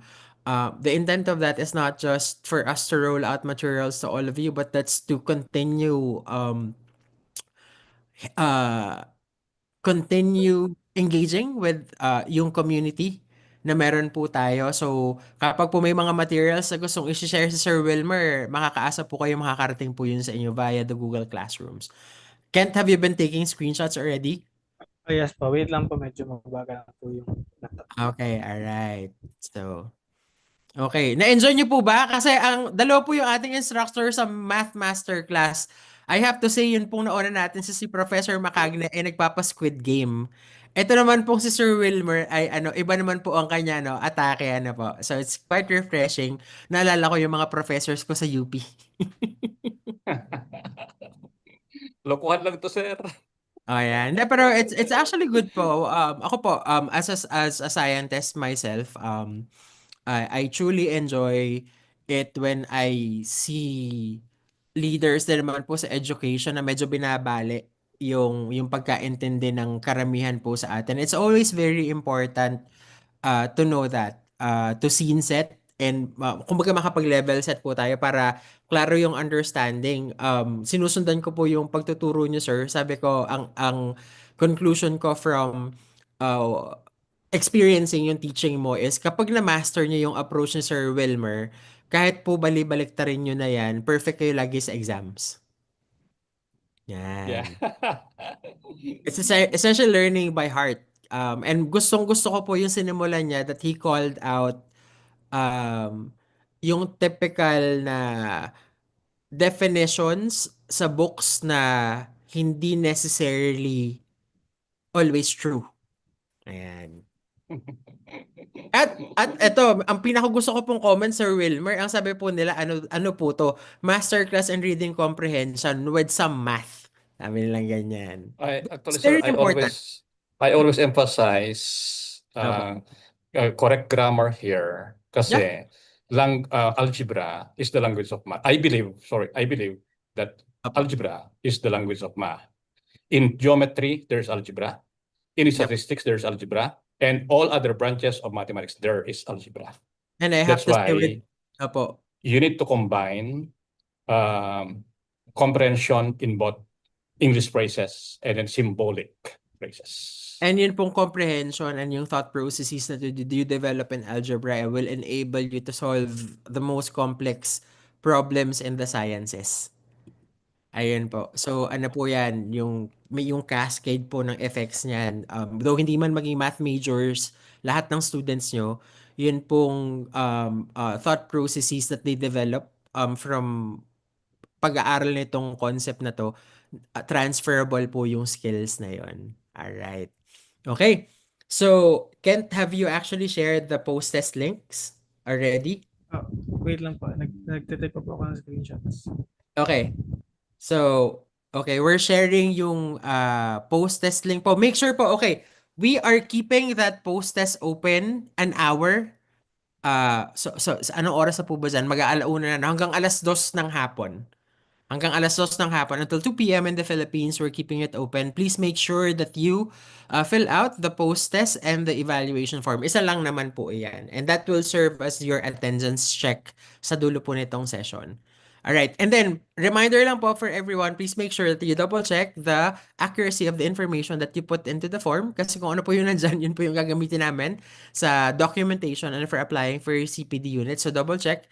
And then, equally important po, so after po nito, we have 30 days to process all the documents para masubmit sa PRC. So, we cannot promise you po na, okay, on this particular date, makukuha niyo na yung CPD units, but then you will hear from us via email po.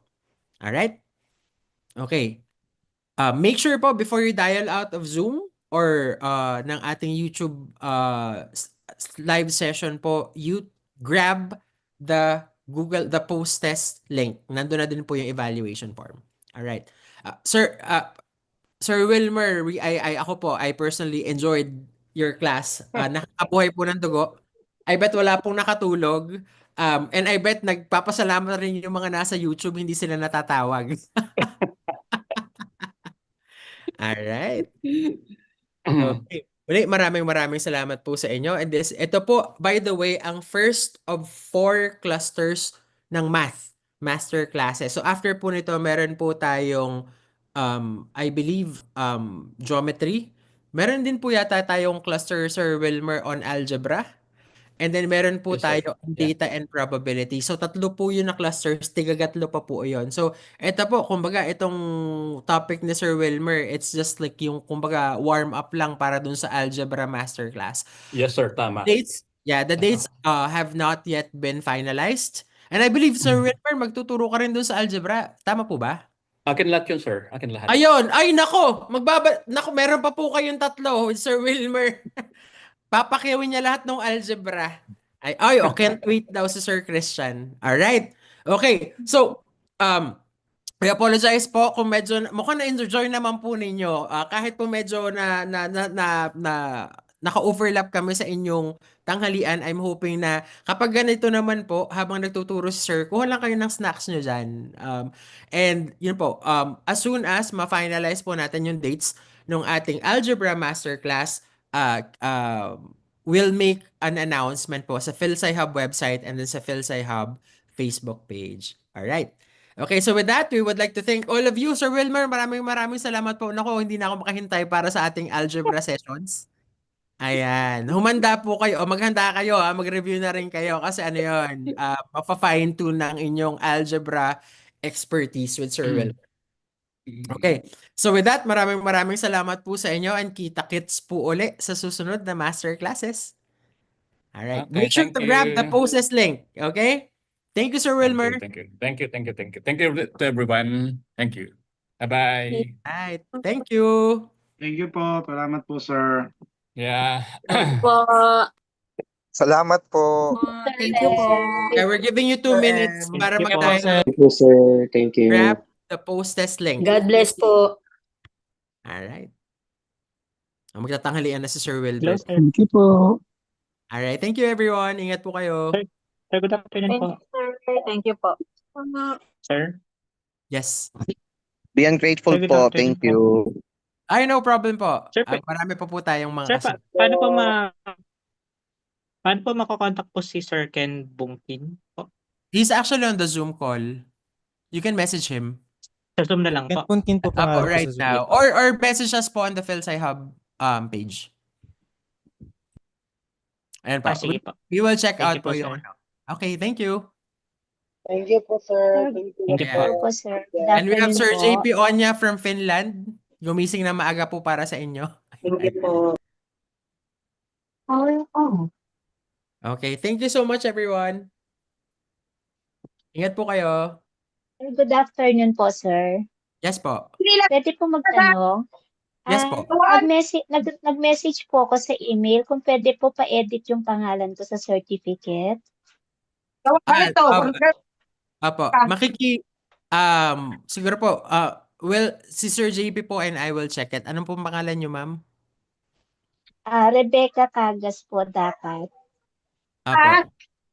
It's more likely what happened po there, ma'am, kasi yung certificate po was like generated from the from Google form.